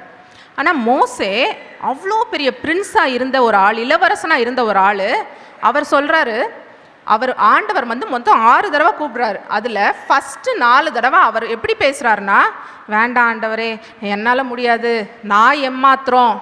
அவர் பார்க்குறதுக்கு தாழ்மையாக பேசுகிற மாதிரி, முன்னாடிலாம் நான் அப்படி தான் நினச்சிப்பேன், என்ன ஒரு தாழ்மை, நான் ஏமாத்திரம்னு கேட்டிருக்காரு மோசே அப்படின்னு. ஆனால் ஒரு பக்கம் இப்போ யோசிச்சு பார்த்தா, நான் இதை தியானிக்கும் போது அவ்வளோ அழகாக நம்மளை யோசிச்சு பாருங்களேன். நீ வந்து இவ்வளோ பெரிய தேசத்துக்கு திடீர்னு பிரைம் மினிஸ்டர் ஆக போகிற வான்னு கூப்பிட்டா நமக்கு எப்படி இருக்கும்? ஆண்டி போக மாட்டாங்களாம், சூப்பர், வேறு நிறைய பேருக்கு சந்தோஷமாக இருக்கும். சரி, நீங்கள் பிரைம் மினிஸ்டர் ரேஞ்சுக்கெலாம் யோசிக்காதீங்க. இந்த ஊருக்கு தலைவராக்க போகிறேன், உன்னை நீ சொன்னால் எல்லோரும் நிற்பாங்க நடப்பாங்கன்னா எப்படி இருக்கும்? சந்தோஷமா நான் வரேன் சாமி அப்படின்னு தானே சொல்லுவோம். ஆனால் மோசே என்ன சொன்னார்? 4 தடவை அவர் திரும்ப திரும்ப சொல்கிறாரு, நான் போக மாட்டேன், நான் சொன்னால் எப்படி அவங்க நம்புவாங்க அப்படின்ட்டு ஆண்டவர்கிட்ட கேள்வி மேலே கேள்வி கேட்குறாரு.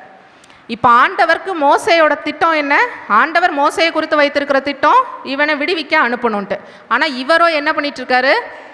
எந்த இடத்துலையாவது அவர் போக மாட்டேன்னு சொல்லும்போது, ஆண்டவரே அவர் கண்டிப்பாக மக்களை வழி நடத்த பயந்துக்கிட்டு போக மாட்டேன்னு சொல்லலை. அவர் ஏதாவது ஒரு இடத்துல நான் அங்கே போனால் என்னை கொன்றுவாங்க பயமாக இருக்குன்னு சொன்னாரான்னு பார்த்தீங்கன்னா கண்டிப்பாக சொல்லலை. அதுக்கு பதிலாக என்னெல்லாம் சொல்ல முடியுமோ அதெல்லாம் அவர் சொல்கிறாரு. ஆனால் அவருக்கு உண்மையான பயம் என்னது? எகிப்திலேருந்து கொலை பண்ணிட்டு ஓடி வந்திருக்காரு. எகிப்துக்கு போனால் என்ன பண்ணிடுவாங்க? கொலை பண்ணிடுவாங்க. இது ஆண்டவருக்கு தெரியுமா தெரியாதா? தெரியும்ல. எவ்வளோ பெரிய பயம். நம்ம நினச்சா இப்போ சாதாரணமாக தெரியும். நம்ம ஒரு கொலை பண்ணிவிட்டு ஓடி வந்த இடத்துக்கே நீ திரும்ப போனால் நம்ம போவோமா? நீங்கள் தங்கத்தையே கொடுத்தாலும் அங்கே போனால் என்னை கொன்றுவாங்க, நான் அதை அனுபவிக்க கூட என்ன பண்ண மாட்டேன், உயிரோடு இருக்க மாட்டேன் சாமி, நான் போக மாட்டேன்னு தானே நம்மளும் சொல்லுவோம்.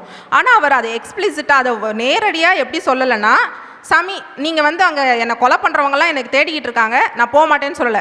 இவர் அதுக்கு நிறைய ஃபேன்சி டேர்ம்ஸ்லாம் சொல்கிறார். நான் ஏமாத்திரம், என்னை எப்படி நம்புவாங்க, நீங்கள் தான் அனுப்புனீங்க, நான் எப்படி அவங்களெல்லாம் நம்ப வைப்பேன், நான் போய் சொன்னால் அவங்க எப்படி கேட்பாங்க அப்படின்னு கேட்டிருக்கார். 4 தடவை ஆண்டவர் ரொம்ப பொறுமையாக பதில் சொல்லிகிட்டே தான் இருந்தார். சரிப்பா நீ இதை பண்ணு, கோலை பாம்பா மாற்று, கையை குஷ்டம் பாரு, நான் இந்த மாதிரிலாம் அற்புதம்லாம் பண்ணி காட்டுறேன் அப்படின்னு நிறைய அற்புதங்கள்லாம் செஞ்சு காட்டுறாரு. என்னை நம்புப்பா, நீ போ, என்னைய நம்பு, நான் உன் கூட வரேன். ஒரு பாயிண்ட்லலாம் ஆண்டவர் சொல்கிறாரு, நான் உன் வாயிலிருந்து பேசுகிறேன், போ மோசே அப்படிங்கிறார்.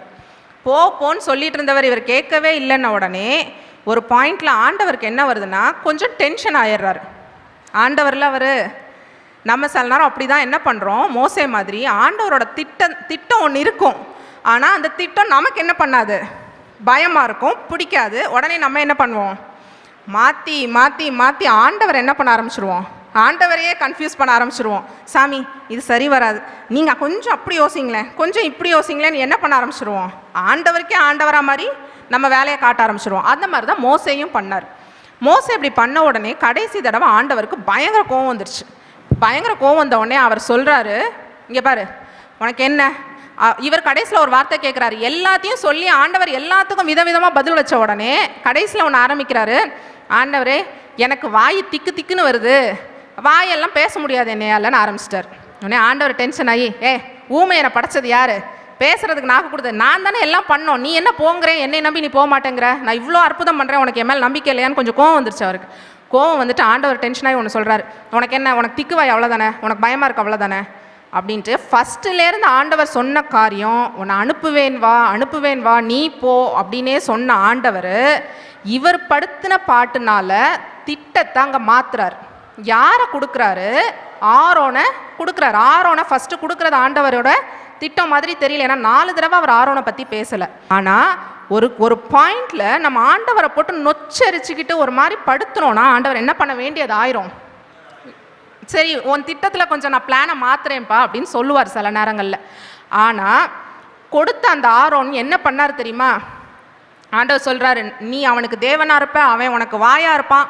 ஒருத்தருக்கு வாயாக இருக்கணும்னா நீங்கள் யோசிச்சு பாருங்கள், வாய் எதை நினைக்கிறது தான் பேசும், நம்ம நினைக்கிறதையும் நம்ம இருதயத்தில் நினைக்கிறதையும் தான் வாய் பேசும். அப்போ மோசை என்ன நினைக்கிறாருங்கிறது முதற்கொண்டு யாருக்கு தெரியும், ஆரோனுக்கு நல்லா தெரியும். ஆனால் அந்த ஆரோன் என்ன பண்ணார், மோசை மலைக்கு போயிருக்கும்போது அழகா ஒரு கண்ணுக்குட்டியை உண்டாக்கி இஸ்ரவேல் ஜனங்கள் சொன்னாங்கன்னா இவர் என்ன சொல்லியிருக்கணும், ஏன்பா இவ்வளோ, அவங்க என்ன சின்ன விஷயமா, ஒரு எப்போ சொன்னாங்க இஸ்ரவேல் ஜனங்கள் கண்ணுக்குட்டி உண்டாக்கித்தான்ட்டு, எங்களுக்கு தேவர்கள் வேணும்னு, அவ்வளோ அற்புதத்தை பார்த்துட்டு சொல்கிறாங்க. ஆரோனால அங்கே கூட அவரால் ஸ்ட்ராங்காக நிற்க முடியலை. இல்லைப்பா அப்படி நீ சொல்கிற மாதிரி நான் பண்ண முடியாதுன்னு சொல்ல முடியலை. இஸ்ரவேல் ஜனங்கள் நிறையா பேர் அந்த இடத்துல சாகுறாங்க. அவ்வளோ பேரும் சாகிறதுக்கும் தண்டனை அனுபவிக்கிறதுக்கும் அந்த ஆரோனே கடைசியில் என்னவாகிறாரு. அப்போ அன்னைக்கு மோசைக்கு எப்படி இருந்திருக்கும், ஐயோ இவனை நம்ம கேட்டு வாங்கினதுக்கு நல்ல வேலையை பார்த்துட்டான்ப்பான்னு தானே இருந்திருக்கோம். அதனால் முடிஞ்ச வரைக்கும் ஆண்டவரோட திட்டம், நமக்கு ஒரு விஷயம் இருக்குது, இதுதான் நமக்கு ஆண்டவரோட திட்டம்னு தெரியுதுன்னா அதில் ஆண்டவரை நம்ம குழப்பிட்டே இருக்கக்கூடாது. ஆண்டவரே எனக்கு இது பண்ணுங்க, அது பண்ணுங்க, அது பண்ணுங்க, அது பண்ணுங்க. ஆண்டவரோட திட்டம்னா அதை ஒப்பு கொடுத்துடணும். முடிஞ்ச வரைக்கும் அதுக்கு ஒப்பு கொடுக்கறது தான். நான் எப்பவுமே அதான் சொல்வேன். திட்டமே இல்லாட்டியும் ஆண்டவர் ஏதோ ஒரு பாதையில் நம்ம சண்டை போடுற மாதிரி கூட்டிகிட்டு போயிட்டு தான் இருப்பார். ஆனால் ஆண்டவரோட திட்டம் இல்லாமல் போகும்போது அது நமக்கு சேஃப் இல்லை. நமக்கு அது சேஃப் இல்லைன்னு சொல்கிறேன். நான் வந்து அது நன்மை இல்லை அதை மாதிரிலாம் சொல்லலை. நம்மளுக்கு அது வந்து ஒரு பாதுகாப்பு இல்லாமல் போயிடும். சரியா? அது நடக்கும், வாழ்க்கை நடக்க தான் செய்யும். ஆனால் அது நமக்கு பாதுகாப்பு இல்லை. ஆண்டவர் நம்ம கூட இருக்க முடியுமான்னு தெரியாது. ஆரோனை இப்போ கொடுத்துட்டாரு. இப்போ சரி, இப்போ வந்து இவர் ஆண்டவர் அழைத்து கூட்டிகிட்டு வர்றதுக்கு எகிப்து தேசத்துக்குள்ளே அனுப்புகிறார். இப்போ கூப்பிட்ட உடனே இப்போ ஆண்டவர் எவ்வளோ நல்லவர் நீங்கள் பாருங்கள். அவர் முச்செடியில் பேசின உடனே இன்றைக்கி நைட்டே நீ கிளம்புன்னு சொல்லலை ஆண்டவர். அவர் பேசிட்டு வந்ததுக்கப்புறம் திரும்பவும் கூப்பிட்றாரு மோசையை.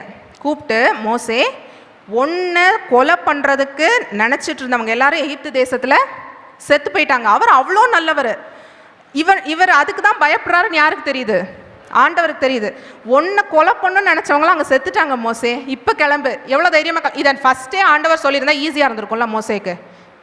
அப்போ நினச்சிருப்பார்ல, ஆண்டவரே நான் இவ்வளோ சண்டையே போட்டிருக்க மாட்டேனே, அவங்க எல்லாம் செத்து போயிட்டாங்கன்னு சொல்லியிருந்தா ஃபஸ்ட்டே ஓகே சாமி நான் போகிறேன்னு சொல்லியிருப்பேனே. ஆண்டவர் அதை பண்ண மாட்டார். அதை நமக்கு எல்லாத்தையுமே ஆண்டவர் பொடி வைக்காமல் பேசிட்டே இருக்கணும்னா ஆண்டவர் எதுக்கு? அதனால தான் நம்ம நம்பணும், குருட்டுத்தனமாக நம்பிடணும் ஆண்டவரை. அவர் அப்போவே ஓகே சொல்லியிருந்தா கண்டிப்பாக ஆண்டவர் அவங்கள கொண்டுட்டு தான் மோசையை அனுப்பியிருப்பார். மோசையே அவ்வளோ யோசிக்கும் போது ஆண்டவர் எவ்வளோ யோசிப்பார் மோசைக்காக. இங்கே போனால் கொலை பண்ணிடுவான், பயப்படுவான்னு அவருக்கு நல்லா தெரியும்ல. ஆனால் நம்ம எப்போவுமே என்ன ஆயிடுவோம்னா, ஆண்டவருக்கு ரொம்ப கம்மியாக தெரிகிற மாதிரியும் நமக்கு நிறையா தெரிகிற மாதிரியும் சில நேரம் நம்ம பண்ண ஆரம்பிச்சிடுவோம். இப்போ அவங்க இறந்து போயிட்டாங்க, நீ போன்னு சொல்கிறாரு. மோசே எகிப்து தேசத்துக்கு போயாச்சு. ஆண்டவர் போகிறதுக்கு முன்னாடியே ஒரு விஷயத்த நல்லா மோசேக்கு சொல்லி தான் அனுப்புகிறாரு. நல்லா மண்டையில் ஏற்றி அனுப்புகிறாரு. இஸ்ரவேலுக்கு, அதாவது இஸ்ரவேலை நீ விடுவித்து கொண்டு வர்றதுக்கு முன்னாடி அவர்களோட சேஷ்ட புத்திரர்கள் எல்லாரையும் நான் அழிப்பேன், அது வரைக்கும் நான் அவனை கடினப்படுத்துவேன். இது எல்லாத்தையுமே மோசேக்கு சொன்னார். மோசேக்கு சொல்லி தான் அனுப்புகிறாரு. ஆனால் மோசே முதல் நாள் போய் இஸ்ரவேல் ஜனங்கள்கிட்ட சொல்கிறாரு. மோசே வந்து சொல்கிறாரு, இந்த மாதிரி ஆண்டவர் உங்களோட அழுக்குரலை கேட்டுட்டாரு, உங்களை விடுவிக்க போகிறாரு அப்படின்னு சொன்ன உடனே இஸ்ரவேல் ஜனங்கள் எல்லாருக்கும் பயங்கர சந்தோஷம். சரி, நம்ம எல்லாரும் அடிமைத்தனத்தில் எத்தனை வருஷம், 400 வருஷம்னா சும்மாவா? ஒரு எல்லா தாத்தா பாட்டி எல்லா பேர பிள்ளைங்க எல்லாரும் அடிமையாக தான் இருந்திருப்பாங்க. அப்போது நம்மளெல்லாம் விடுவிக்க போகிறதுக்கு ஒரு ஆள் வந்துட்டாருன்னு கேட்டோன்னே இஸ்ரவேல் ஜனங்களுக்கு அவ்வளோ சந்தோஷம். அவங்க சந்தோஷப்படுறத பார்த்தா கண்டிப்பாக மோசேக்கு எப்படி தான் இருந்திருக்கும். இவ்வளோ சந்தோஷப்படுறாங்க நம்ம மக்கள், ஆண்டவர் நம்மளை அனுப்பியிருக்காரு, ரொம்ப பெரிய விஷயம்தான் அப்படின்னு நினச்சிட்ருக்காரு. நினச்சிட்டு இவர் ஆரோனை கூட்டிகிட்டு போய் பார்வோன் கிட்ட, பார்வோன், நான் இந்த மாதிரி 3 நாள் போய் நாங்கள் எங்கள் தேவனை ஆராதனை செய்யணும், எங்களை அனுப்பிவிடு அப்படின்னு கேட்குறாரு. எடுத்த உடனே பார்வோன் என்ன சொன்னார்? சந்தோஷம், போயிட்டு வாங்கப்பா அப்படின்ட்டாங்களா? அந்த கடினப்படுத்தினது பைபிள்லையே போட்டிருக்கு, வேதாகமத்தில் போட்டிருக்கு. ஆண்டவர் அவனோட இருதயத்தை என்ன பண்ணிகிட்டே இருந்தாராம்? கடினப்படுத்திக்கிட்டே இருந்தார் ஆரோனை, நம்ம பார்வோனை. அப்போது மோசே கேட்ட உடனே அவர் போக விடலை. ஆண்டவர் சொல்கிறாரு மோசே கிட்ட, பார்வோனோட இருதயத்தை கடினப்படுத்தினோடனே அவன் சொல்கிறான், இஸ்ரவேல் ஜனங்கள் எல்லாம் ரொம்ப ஃப்ரீயாக இருக்காங்க, அவங்க எல்லாருக்கும் சோம்பேறித்தனம் வந்துருச்சு.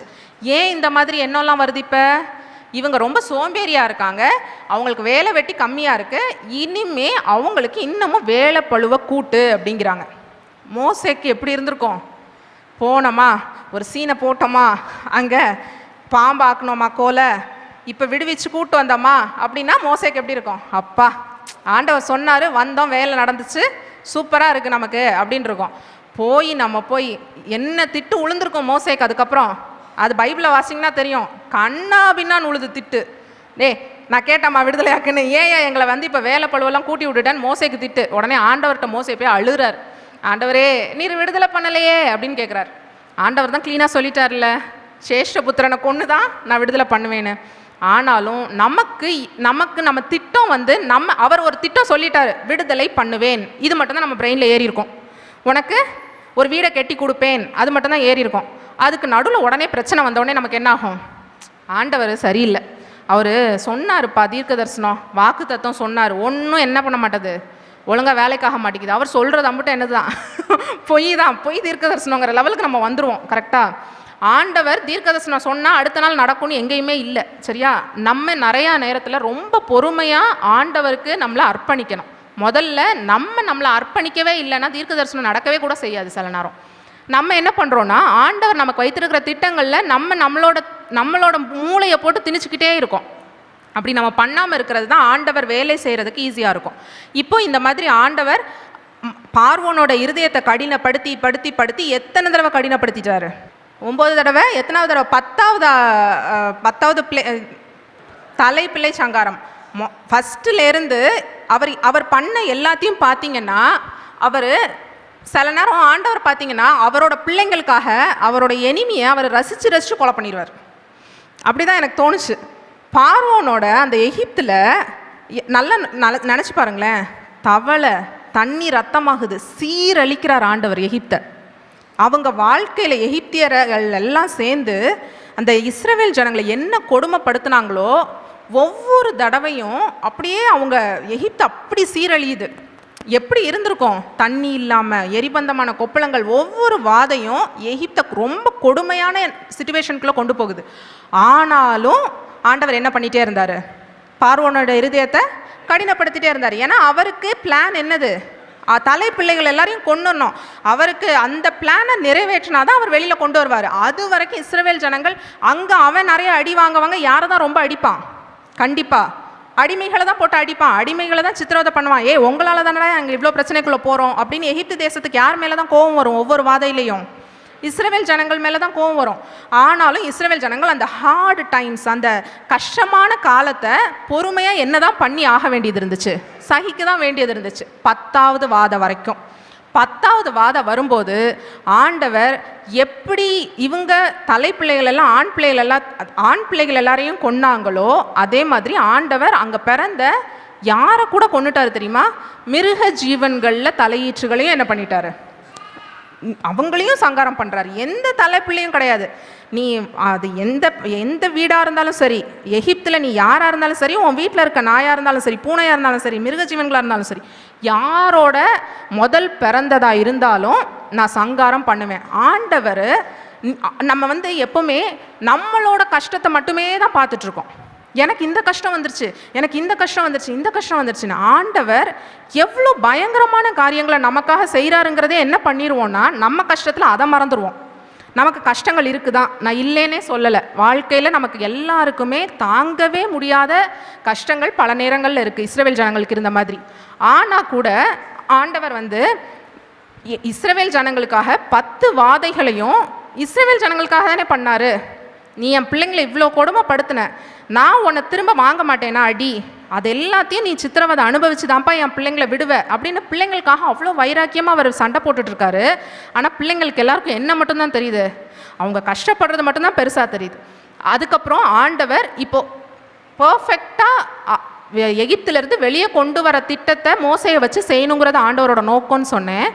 அந்த நோக்கம் 100% பர்ஃபெக்டாக நடந்து முடிஞ்சிருச்சு. அழகாக மோசை என்ன பண்ணிட்டாரு? வெளியில் எகிப்திலேருந்து இஸ்ரவேல் ஜனங்கள் அவங்க எல்லாரையும் சூறையாடி அவங்க எல்லார்கிட்ட இருக்க பொருளெல்லாம் பிடுங்கிட்டு ரொம்ப சந்தோஷமாக வராங்க. இப்போ எகிப்து தேசத்துலேருந்து வெளியில் வந்ததுக்கப்புறம் இப்போ எங்கே போகிறாங்க? எந்த தேசத்தை சுதந்திரிக்க போயிட்டுருக்காங்க? கானான் தேசத்தை சுதந்திரிக்க போகிறாங்க. போகிற அவங்க எவ்வளோ சந்தோஷமாக கிளம்பியிருப்பாங்க. கிளம்பும் போது எப்படி இருந்திருக்கும்? சந்தோஷமாக தான் இருந்திருக்கும். அப்பாடா விடுதலை கிடச்சிருச்சு, நமக்கு அடிமைத்தனத்திலேருந்து விடுதலை கிடச்சிருச்சுன்னு சந்தோஷமாக போயிட்டுருக்க வழியில் என்ன வந்தது தெரியுமா? என்ன வந்தது? ஃபஸ்ட்டு வந்த பெரிய பிரச்சனை என்னது? செங்கடல். யோசிச்சு பாருங்க, அவங்க போகிற சந்தோஷம் ஆர்ப்பரிச்சுக்கிட்டு ஆடிக்கிட்டு பாடிக்கிட்டு பார்ட்டி பண்ணிட்டு போயிட்டுருக்காங்க. போயிட்டு இருக்கும் போது முன்னாடி என்ன இருக்குது? செங்கடல். செங்கடலை பார்த்தோன்னே முதல்ல மோசைக்கு எப்படி இருந்திருக்கும்? அம்மாடி, ஆண்டவர் என்னென்னமோ சொன்னார், பயங்கரமாலாம் பேசினார், இவ்வளோ பெரிய கடலுக்கு முன்னாடி விட்டுருக்காரேப்பா நம்மளை அப்படின்னு தான் இருந்திருக்கோம். இவங்க வேற யார்? வாய மூடிட்டு இருக்காளுக்கெல்லாம் இஸ்ரவேல் ஜனங்கள். யானா ஊனானா இஸ்ரவேல் ஜனங்கள் மோசையை போட்டு குத்தி கொலை பண்ணுற லெவலுக்கு திட்டி முடிச்சிருவாங்க. உன்ட்ட கேட்டனா அப்படின்னு தான் ஆரம்பிப்பாங்க. இப்படி ஒரு ஜனங்களை வச்சுக்கிட்டு நம்மளை எங்கே கொண்டு விட்டுட்டாரு? செங்கடலுக்கு முன்னாடி கொண்டு விட்டுருக்காரு. சரின்னு செங்கடல் தான் பார்த்து இவங்க பயந்துட்டு இருக்காங்க. சரி எப்படி போகலாம் அப்படின்னு இவங்க டென்ட்டு போட்டு உட்காந்து யோசிச்சுட்டு இருக்காங்க. இவங்களுக்கு தான் ஆண்டவர் அழகா என்ன கொடுத்துட்டாரு? மேக ஸ்தம்பம் கொடுத்துட்டாரு, நைட்டுக்கு அக்னி ஸ்தம்பம் கொடுத்துட்டாரு. குளிர் கிடையாது, வெயில் கிடையாது, நீட்டாக அவங்களுக்கு நல்லபடியாக கூட்டு போயிட்டுருக்காரு. இப்போ குழந்த மாதிரி அவங்களை கூட்டிகிட்டு போயிட்டுருக்காரு. கூட்டிகிட்டு போயிட்டு இருக்க டைமில் அப்போ வந்தது ஒரு பயம் இவங்களுக்கு. இவங்க டென்ட்டு போட்டு யோசிச்சுட்டு இருக்காங்கல்ல, எப்படி செங்கடலை கலக்கிறது, நம்ம ஒரு பிரிட்ஜு கட்டலாமான்ற லெவலுக்கு யோசிச்சுட்டு இருக்கும்போது பின்னாடி யார் வந்துட்டா? பார்வோனின் சேனை. இதை விட யார் பயம் அவங்களுக்கு? பார்வோன்னா என்ன பயம்? பயங்கர பயம். அவன் படுத்தின கொடுமை, ஏன்னா அப்படி 400 வருஷம் அவன்கிட்ட அடிமையாக இருந்திருக்காங்களே. இப்போது பார்வோனோட சேனை வருது. பார்வோன் அதில் ஒரு நல்ல வார்த்தை போட்டிருக்கு. பார்வோன் என்ன பண்ணுனானா, சும்மாலாம் கூட்டிகிட்டு வரல. வாங்கப்பா, இஸ்ரவேல் ஜனங்கள் யார்? அடிமை தானே, அவங்க என்ன போகிற ஆயுதமெல்லாம் வச்சுட்டு இருக்க போகிறாங்க, வந்து 4 தட்டுனா வர போகிறாங்க.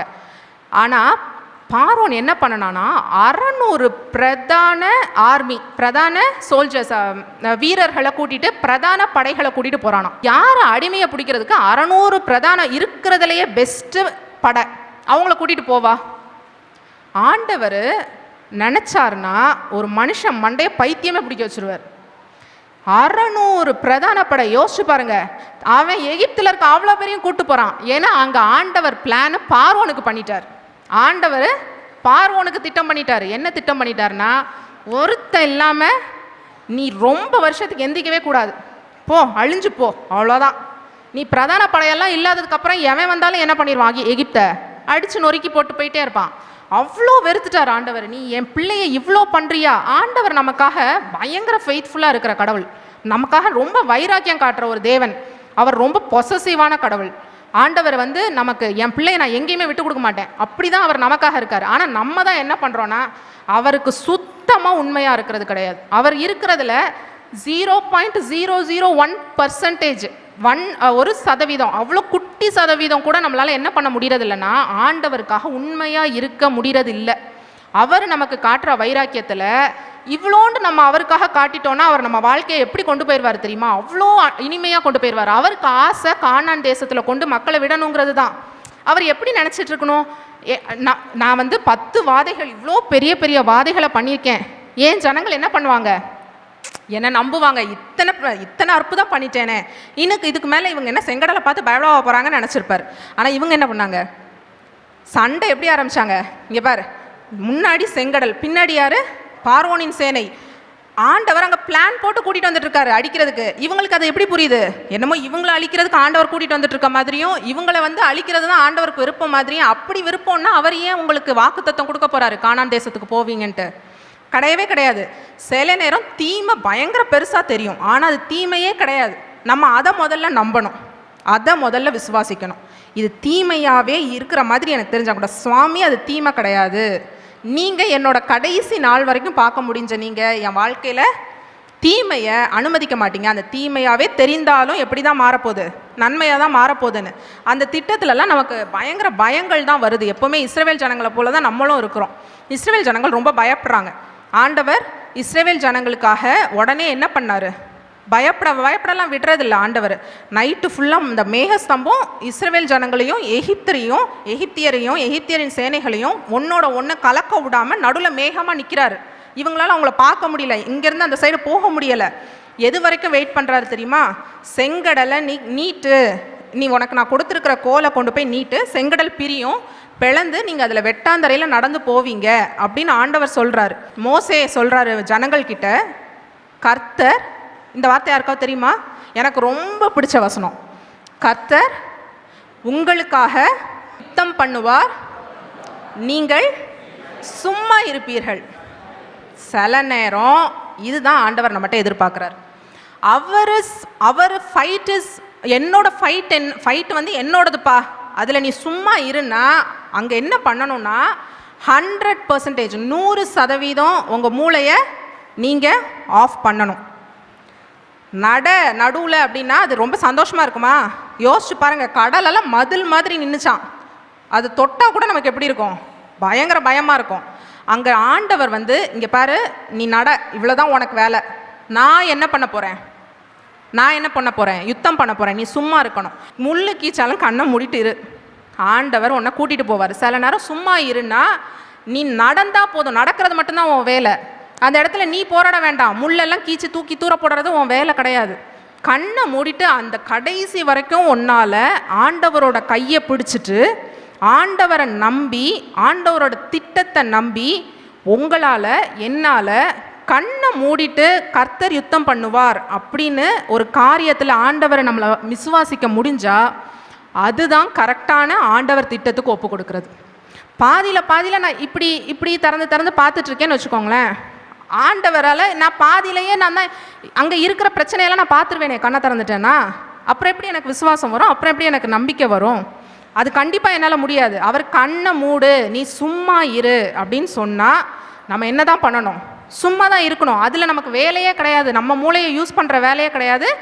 100% உங்கள் மூளையை ஆஃப் பண்ணிவிட்டு ஆண்டவர் வேலை பார்க்குறதுக்கு விடுங்க. அப்போ அவருக்கு வேலை பார்க்குறது, நான் என்னோடய வாழ்க்கை அனுபவத்தை வச்சு சொல்கிறேன், நம்மளோட மூளையை ஆஃப் பண்ணிட்டோன்னா அவர் வேலை பார்க்குறது அவருக்கு ரொம்ப ஈஸி. சரியா? என் பையனை நான் எங்கேயோ கூட்டிகிட்டு போகிறேன், ஒரு அது பேர் என்ன, வாட்டர் ஸ்லைடுன்னு சொல்லுவோம் இல்லையா, தண்ணிக்குள்ளே மேலேருந்து சறுக்கிட்டு தண்ணிக்குள்ளே போய் விழுவோம்ல, அதில் போகிறதுக்கு இப்போ என் பையனுக்கு ரொம்ப பயமாக இருக்குது. இப்போ அந்த ஸ்லைடில் நான் கூட்டிகிட்டு போகணுன்ட்டு என் பையனை கூட்டிகிட்டு போகிறேன். நீ பயப்படாதடா, அது ஒன்றும் செய்யாது அப்படின்னு நான் கூட்டிகிட்டு போகும்போது அவன் என்னை பிடிச்சி இப்படி இழுத்துட்டே இருக்கானா ஒரு ரொம்ப நேரம் வச்சுக்கோங்களேன், ஒரு பாயிண்டில் நான் என்ன பண்ணிடுவேன், ஆச்சு போடா அப்படின்ட்டு போயிடுவேன். ஒருவேளை அது ஆக்சுவலாக போகும்போது அவ்வளோ ஃபன்னாக இருக்கும், அவ்வளோ சந்தோஷமாக இருக்கும். ஆனால் அதை நான் எப்படி புரிய வைக்க முடியாது? பார்க்க பயமாக இருக்குங்கிறத வச்சுட்டு அவன் என்ன சொல்லிடுவான், இல்லை நான் வரமாட்டேன், நான் அங்கே வந்தேன்னா எனக்கு கஷ்டமாக இருக்கும், நான் வரமாட்டேன், இப்படி இழுத்துட்டே இருந்தால் எனக்கு எவ்வளோ நேரம் பொறுமை இருக்கும், இன்னொன்று எவ்வளோ நேரம் என்னால் போராட முடியும்? நம்மளோட மூளையை வச்சே நம்ம யோசிச்சுக்கிட்டே இருந்தோம்னா ஆண்டவருக்கு இதே வேலை கிடையாது. நம்மகிட்ட போராடி இதை பண்ணிட்டு இப்படி பண்ணிகிட்டே இருக்க மாட்டார் ஆண்டவர் ஒரு பாயிண்டில் போய் தொலை அப்படின்றவார். அந்த பாயிண்ட்டுக்கு நம்ம இழுத்து விட்டுறக்கூடாது. நம்மளோட சொந்த மூளையை வச்சு நம்ம யோசித்து அப்படி இழுக்கவே கூடாது. முடிஞ்ச வரைக்கும் அவர் வேலை செய்கிறேன்னு சொல்லிட்டாருன்னா அவர் வேலை செய்வாருன்னு அவரை நம்பணும். இப்போ இஸ்ரவேல் ஜனங்கள் இதுக்குள்ளே நடந்து போயிட்டு இருக்காங்க. இப்போ அவர் எவ்வளோத்த கூட்டிகிட்டு வந்துட்டு இருக்காரு? பார்வோன் 600 பிரதான சேனைகளோட.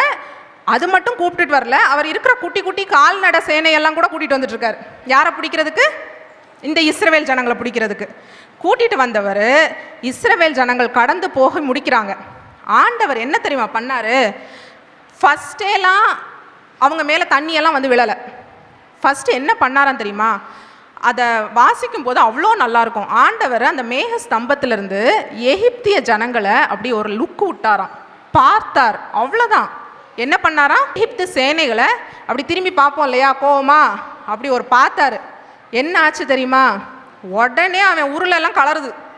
600 பிரதான சேனைகள் உருளை கலந்து ஓடுது, குதிரை அப்படியே மல்லாந்து கிடக்குது. எல்லாவனும் பயப்படுறான். யாரை தவிர? கட்டளை போடுற ஆளை தவிர சேனைகளில் எல்லா பிரதான சேனையும். சாமி பார்வோன், கொஞ்சமாவது பிரெயினை வச்சு யோசியா, நம்ம எங்கே நிற்கிறோம்? கடலுக்கு நடுவில் நிற்கிறோம். உருளை கலருது, குதிரை கத்துது, எல்லாம் பின்னாடி அங்கேயும் இங்கேயும் தெரிச்சு ஓடுது. நம்ம மேலெல்லாம் இந்த தண்ணி விழுந்துச்சுன்னா நம்ம தாங்குவோமா? வேண்டாம்ப்பா, போயிடலாம் அப்படின்ட்டு எல்லா மினிஸ்டர்ஸும் பேசுகிறாங்க. பார்வோன் என்ன சொல்கிறாரு? ஏய், நான் சொல்கிறதானே நீ கேட்கணும், போ அப்படிங்கிறாரு. இப்போ என்ன பண்ணு? அப்போவும் பார்வோனோட இந்த பிரெயினை என்ன பண்ண கலங்க வச்சது யார் தான்? தேவன். அவர் பிளான் பண்ணிட்டார் அடிக்கணும்னு. பிளான் பண்ணால் அடிச்சிருவார், அவ்வளோதான். அவர் பார்த்த பார்வையிலேயே இங்கே எல்லாம் என்ன ஆக ஆரம்பிச்சிருச்சு? கதி கலங்க ஆரம்பிச்சிருச்சு. அவங்க எல்லா பிரச்சனையும் வர ஆரம்பிச்சிருச்சு. அதுக்கப்புறம் போய் மோசே கிட்ட சொல்கிறாரு. இப்போவே அவங்க என்ன பண்ணிட்டாங்க? எனக்கு பயந்து நடுங்க ஆரம்பிச்சிட்டாங்க. அப்போ அவங்க ஒரு வார்த்தை சொன்னாங்க, ஆண்டவர் நீங்கள் சும்மா இருங்க, நான் யுத்தம் பண்ணுறேன்னு சொன்னது யார்கிட்ட? மோசே கிட்ட சொல்லி யார்கிட்ட சொன்னார்? இஸ்ரவேல் ஜனங்கள் கிட்ட. ஆனால் இஸ்ரவேல் ஜனங்கள் கிட்ட யுத்தம் பண்ணுவேன்னு சொன்ன வார்த்தை எகிப்தியனுக்கு தெரியவே தெரியாது. எகிப்தியர்கள் ஆண்டவர் இப்படி லுக் விட்ட உடனே, இவங்க உருளெல்லாம் கலந்த உடனே அவங்க என்ன தெரியுமா சொன்னாங்க? பார்வோன், நம்ம திரும்பி போயிடுவோம், அவங்க தேவன் அவங்களுக்காக என்ன பண்ணுறாரு? யுத்தம் பண்ணுறாருன்னு சொன்னார். பயம் எப்படி வருது பாருங்க, அந்த வார்த்தையை பாருங்க. யுத்தம் பண்ணுறாரு ஆண்டவர், அவங்களுக்காக யுத்தம் பண்ணுறாரு. நம்ம இங்கே என்ன பண்ண முடியாது, நிற்க முடியாது. அவங்க எகிப்து சேனைங்கிறவங்க வந்து சின்ன ஆட்கள்லாம் கிடையாது. அவங்க சேரியாட்ஸ்லாம் பயங்கரமாக இருக்கும். அந்த குதிரை வண்டின்னு சொல்கிறோம் இல்லையா, குதிரை வீரர்கள்னு, அவங்கெல்லாம் அவ்வளோ பலமானவங்க. அவங்க பயப்படுறாங்கன்னா எப்படி ஆண்டவர் யுத்தம் பண்ணியிருப்பார்? அவங்க பயப்படுற அளவுக்கு அவங்க வாயிலிருந்து அந்த வார்த்தையை வர வைக்கிறாரு ஆண்டவர். அவங்க தேவன், அவங்களுக்காக நம்ம கூட என்ன பண்ண ஆரம்பிச்சிட்டாரு? யுத்தம் செய்கிறாரு. இதுக்கு மேலே நம்ம நின்னோம் நமக்கு ஆபத்துன்னு. பார்வோன் அதுக்கெலாம் என்ன பண்ணலை? அஞ்சலை. ஏன் அஞ்சலை? அப்படி பயப்பட விடாமல் ஆக்குனதும் யார் தான்? ஆண்டவர் தான். பயப்படாமல் இவங்க போகிறாங்க. மோசே கிட்ட போய் ஆண்டவர் சொல்கிறாரு, கையை நீட்டு, திரும்ப என்ன பண்ண போகுது? எல்லா கடலும் மூட போகுது அப்படின்னு சொல்கிறார். எல்லாரும் இப்போ நடுக்கடலுக்கு வந்தாச்சு. நீந்துனா கூட என்ன பண்ண முடியாது, வெளியில் போக முடியாது. நடு கடல்ல வந்து 600 பிரதான சேனையிலிருந்து சின்ன காலாட் சேனை வரைக்கும் வந்து நிற்கிறாங்க. கடல் என்ன பண்ணுச்சு? மூடுச்சு. யோசிச்சு பாருங்க, இந்த அடியிலிருந்து எகிப்து மீண்டு வரவே முடியல. எவ்வளோ வருஷங்களாயிருப்பாங்க. யார் மட்டும்தான் உட்காந்துருப்பா? பொம்பளைங்களும் வீட்டில் வேலை பார்க்குறவங்களும் உட்காந்துருப்பாங்க. அவங்கள வச்சு என்ன நாட்டை நடத்தியிருப்பான், தேசத்தை நடத்தியிருப்பான். ஆண்டவர் நம்மளுக்காக யுத்தம் பண்ணும்போது முற்றிலும் வெற்றியை 100% கொடுத்துருவார். எகிப்தியர்களை முற்றிலுமாக அழிச்சிட்டார். ஹல்லேலூயா. நம்ம இதை விசுவாசிக்கணும். எனக்காக ஆண்டவர் யுத்தம் பண்ணுவாரானால் எனக்கு விரோதமாக வருகிற எந்த சத்துருவின் சேனையும் எந்த வடிவத்தில் வந்தாலும் ஆண்டவர் அதற்கு விரோதமாக கொடி ஏற்றுவார். அவர் யுத்தம் பண்ணுனா அந்த இடத்துல எனக்கு விரோதமாக வருகிற எதிரியால் நிற்கவே முடியாது. இதை நீங்கள் 100% நம்பணும். நம்பினீங்கன்னா அப்போ ஆண்டவர் உங்களுக்காக வேலை செய்வார். இப்போ ஆண்டவர் கானானுக்கு நேரம் அழகாக நடத்தி கொண்டு வராரு. மோசையை வச்சு எல்லாமே கரெக்டாக நடந்துகிட்டே தான் இருக்குது. அவர் பண்ண திட்டம் எல்லாம் டிக் ஆகிட்டே தான் இருக்குது. ஆனால் கடைசியில் மோசே ஆண்டவர்கிட்ட எதிர்த்து பேசினதே இல்லையா? அழைக்கும் போதே எப்படி தான் பேசுகிறார் மோசே? எதிர்த்து தானங்க பேசினாரு. நான் வரமாட்டேன், நான் வரமாட்டேன், நான் போக மாட்டேன், நான் போக மாட்டேன்னு தான் சொல்கிறார். அப்போல்லாம் ஆண்டவர் மோசையை வந்து நீ என்ன இப்படி பேசுகிற, உடனே நான் கானானுக்கு அனுப்ப மாட்டேன்னு சொன்னாரா எங்கேயாவது? அப்படி சொல்லவே இல்லை. ஆனால் ஒரு பாயிண்டில் ஆண்டவர் சொல்கிறாரு, அந்த மேரிபாவின் தண்ணீர் கதையில் ஆண்டவர் சொல்கிறாரு, நீ போய் அதுக்கு முன்னாடி ஒரு தடவை ஆண்டவர் சொன்னது உண்மைதான், கண்மலையை நீ என்ன பண்ணணும், அடிக்கணும்னு சொன்னார். அப்போ தண்ணி வரும்னு சொன்னார். இங்கே மோசே பண்ணதில் என்ன பிரச்சனைனா, அவர் அதை வாசிக்க கேட்போம். என்னாகவும் 20:12. பின்பு கர்த்தர் மோசேயையும் ஆரோனையும் நோக்கி, இஸ்ரவேல் புத்திரரின் கண்களுக்கு முன்பாக என்னை பரிசுத்தம் பண்ணும்படி நீங்கள் என்னை விசுவாசியாமல் போனபடினால் இந்த சபையாருக்கு நான் கொடுத்த தேசத்துக்குள் நீங்கள் அவர்களை கொண்டு போவது இல்லை என்றார். நல்லா கவனிங்க வசனத்தை. ஆண்டவர் என்ன சொல்கிறாரு, மோசே என்ன பண்ணார் தெரியுமா? அதுக்கு முன்னாடி வசனத்தை நீங்கள் வாசிக்கும் போது தெரியும். இவர் கோலை தூக்கிட்டு ஆண்டவர் சொல்கிறாரு, கோலை கொண்டு போங்க, நீயும் ஆரோனும். நீ தானே ஆரோன் வேணும்னு கேட்ட, கூப்பிட்டு போ ஆரோனையும். அவனை கூட்டிகிட்டு போயிட்டு அங்கே போய் நீ கண்மலையை பார்த்து கோலை கொண்டு போன்னு சொல்கிறாரு. ஆனால் கண்மலையை பார்த்து பேசு. ஆண்டவர் அதை சொல்லும்போது இவர் பேசியிருக்கணும். ஆனால் இவர் வந்து ஆல்ரெடி பயங்கர டென்ஷனில் இருக்கார். ஏன்னா அந்த அதிகாரத்தோட ஸ்டார்டிங்கில் பார்த்தீங்கன்னா உங்கள் அக்கா இறந்து போயிருப்பாங்க. அவரும் மனுஷன்தான், கவலைகள் இருக்கும், கஷ்டம் இருக்கும். கரெக்டாக உங்கள் அக்கா இறந்து போன டைமில் இஸ்ரவேல் ஜனங்கள் நோனான்ட்டு எங்களுக்கு தண்ணி இல்லை அது இல்லைன்ட்டு ரொம்ப படுத்துகிறாங்க. அப்போ மோசே மனுஷன்தான், அவருக்கு கோபம் வர்றதும் இயல்பு தான். ஆனால் ஆண்டவர் எப்போ அவரோட குணத்தில் டென்ஷன் ஆவாங்கன்னு அவருக்கு நமக்கு தெரியாது. நம்ம எல்லாருமே அப்படி தானே. சில நேரம் நம்ம ஹஸ்பண்டோ ஒய்ஃபோ நம்மளை திட்டிகிட்டே இருப்பாங்க, அமைதலாகவே இருப்போம், ரொம்ப நேரம் அமைதியாகவே இருப்போம், ஒரு 10 நாள் அமைதியாகவே இருப்போம். திடீர்னு ஒரு நாள் நம்ம திட்டிருக்கிற ஒரே ஒரு வார்த்தை தான் திட்டிருப்போம், அவங்க பார்த்தா பூகம்பம் மாதிரி வெடிச்சிருவாங்க. என்னன்னு பார்த்தா அத்தனை நாள் சேர்த்து வச்சுருந்ததெல்லாம் ஒரு நாள் வெடிக்கும் இல்லையா? அந்த மாதிரி தான் மோசே கதையில் சில பேருக்கு ஆண்டவர் வைத்திருக்கிற திட்டத்தில் அவங்க 100% 100% கரெக்டாக இருக்கணும்னு நினைப்பார். மோசே கிட்ட ஆண்டவர் எதிர்பார்க்குறாரு, நீ போய் பேசுன்னு சொல்கிறாரு. அங்கே மோசே ஒரு வார்த்தை சொன்னார். அதுக்கு முந்தின வசனத்தை வாசிங்க. என்ன கோவப்பட்டு சொல்கிறாருன்னா, கலகக்காரரையிலேருந்து வாசிங்க. மோசேயும் ஆரோனும் சபையாரை கண்மலைக்கு முன்பாக கூடி வர செய்து அப்பொழுது மோசே அவர்களை நோக்கி, கலகக்காரரே கேளுங்கள், உங்களுக்கு இந்த கண்மலையில் இருந்து நாங்கள் தண்ணீர் புறப்பட பண்ணுவோமோ. என்ன சொல்றாங்க? தண்ணிய கொடுக்கணும்னு சொன்னது யாரு? ஆண்டவர். இவர் டென்ஷன் ஆகி முதல்ல அவர் பண்ண தப்பு என்ன தெரியுமாங்க? தனக்கு பேர் எடுத்துட்டார். ஒரு செகண்டில் என்ன, அவர் வந்து நான் கொடுக்குறேன்னு கூட சொல்லலை, நாங்கள் புறப்பட பண்ணுவோமோ, நாங்கள் கொடுப்போமாப்பா அப்படின்னு சொல்லுவோம் இல்லையா? நம்ம ஒரு பேச்சு வழக்கில் சொன்ன மாதிரி தான் அவர் போய் சொன்னார். இந்த கண்மலையிலேருந்து நான் தண்ணியை நாங்கள் ஆண்டவரை மோசே வந்து கரெக்டாக அந்த விஷயத்தில் இருந்தார். தேவன் எங்கள் தேவன் தான் பேசிகிட்டே இருப்பார். திடீர்னு ஒரு தடவை போய் நாங்கள் கண்மலையிலேருந்து புறப்பட பண்ணுவோமோ தண்ணீரன்னு சொல்லி என்ன அடி, 2 அடி கண்மலைக்கு. ஆண்டவருக்கு இவனுக்கு என்ன இவ்வளோ விசுவாசம் இல்லாமல் போயிட்டான்? இதுக்கு காரணம் யாருன்னு பார்த்தீங்கன்னா மோசே கிடையாது. 1% கூட மோசே காரணம் கிடையாது. இந்த நிலைமைக்கு மோசையை கீழ்ப்படிய விடாம பண்ணினது வெளியிலேருந்து ஒரு ஆட்கள், வெளியிலேருந்து கொஞ்சம் பேர். சரியா? அந்த கொஞ்சம் பேர் பண்ணின சில காரியத்தினால அப்பவும் மோசே கீழ்ப்படிந்திருக்கணுங்கிறது தான் ஆண்டவரோட விருப்பம். ஆனால் மோசே என்ன பண்ணிட்டாரு? ஓங்கி 2 தடவை அடிச்சிட்டாரு. நாங்கள் தண்ணீர் தருவோமோன்னு கேட்டுட்டாரு. இதில் ஆண்டவரையும் அவர் டீக்ரேட் பண்ணிட்டாரு, விசுவாசமும் இல்லாமல் போயிடுச்சு. ஆண்டவர் சொல்லாத காரியத்தை கீழ்ப்படியாமல் பண்ணிட்டார். 3 விஷயத்தை பண்ண உடனே அந்த இடத்துல நீங்கள் நல்லா இதை நோட்டீஸ் பண்ணுங்கள். நம்மை குறித்து ஆண்டவர் எவ்வளோ நல்ல திட்டம் வைத்திருந்தாலும், சில நேரத்தில் எப்படி உங்களுக்கு நல்ல திட்டம் இருந்தாலும் அந்த திட்டத்தை திரும்ப ஆண்டவர் கேன்சல் பண்ணுறதுக்கு இவ்வளோ நேரம் தான் ஆகும். புரியுதா உங்களுக்கு? எவ்வளோ நல்ல உங்களை பற்றி திட்டம் வைத்திருந்தாலும் நீங்கள் ரொம்ப நம்ம எல்லாரும் ரொம்ப சேட்டை பண்ணிகிட்டே இருக்கும்போது அந்த திட்டத்தை அவர் கேன்சல் பண்ணுறதுக்கு எவ்வளோ நேரம் தான் ஆகும்? 1 நொடி தான் ஆகும். அவர் சொல்கிறார் உபாகமம் 1:37, இந்த என்னாகமம் 20:12 இந்த காரியம் நடந்த உடனே ஆண்டவர் சொல்லிட்டார், நீ விசுவாசியாமல் போனபடினால நீயும் ஆரோன் அதுக்கு முன்னாடியே என்ன பண்ணிட்டு இருந்தாரு? ஆரோன் அதுக்கு முன்னாடியே பொன் கண்ணுக்குட்டிலாம் செஞ்சாரு. அப்போ ஒன்றும் ஆரோன் ஆண்டவர் சொல்லலை, ஆரோன் நீ என்ன பொன் கண்ணுக்குட்டி பண்ணிட்ட, நீ கானான் தேசத்துக்குள்ளே பிரவேசிக்க மாட்டேன்லாம் சொல்லலை ஆண்டவர். ஆனால் இந்த இடத்துல அவங்க பண்ணது பொன் கண்ணுக்குட்டி அளவு பெரிய பிரச்சனை மாதிரி நமக்கு தெரியலை. கரெக்டாக? ஆனால் ஆண்டவருக்கு எது ட்ரிகர் ஆகும், எது கோபம் ரொம்ப வர வைக்குங்கிறது நமக்கு தெரியாது. அப்போ அந்த இடத்துல ஆண்டவர் உடனே அவரோட திட்டத்தை வித்ட்ரா பண்ணிட்டார். நீ நான் உனக்கு கொடுத்தேன்ல, நீ நல்ல தலைவனாக தான் இருந்த, என்னோட ஜனங்களை விடுவிச்ச, எல்லாம் பர்ஃபெக்டாக பண்ணின, இந்நாள் வரைக்கும் நீ பர்ஃபெக்டாக நடந்தாப்பா. ஆனால் நீ இப்போ நடக்கலை. அவன் உன்னை கோவப்படுத்தினா நீ கோவத்தை ஏன்ட்ட காட்டுறதுக்கு நான் ஆள் கிடையாது. நீ என்ன பேசக்கூடாது. நீ இப்படி பண்ணினது தப்பு. நீ கானான் தேசத்துக்குள்ளே நீங்கள் 2 பேரும் ஆரோனும் மோசையும் என்ன பண்ண மாட்டீங்க? பிரவேசிக்க மாட்டீங்க. யோசிச்சு பாருங்களேன். நம்ம அதுக்காகவே டெடிகேட் பண்ணி அவரோட வாழ்க்கையெல்லாம் பொண்டாட்டியை விட்டு, பிள்ளையை விட்டு, மாமனாரை விட்டு, குடும்பத்தை விட்டு இவர் இஸ்ரவேல் ஜனங்களே கட்டி அழுததுக்கு அவருக்கு கிடைச்சது என்னது? கானான் தேசத்துக்குள்ளே போக மாட்டேன்.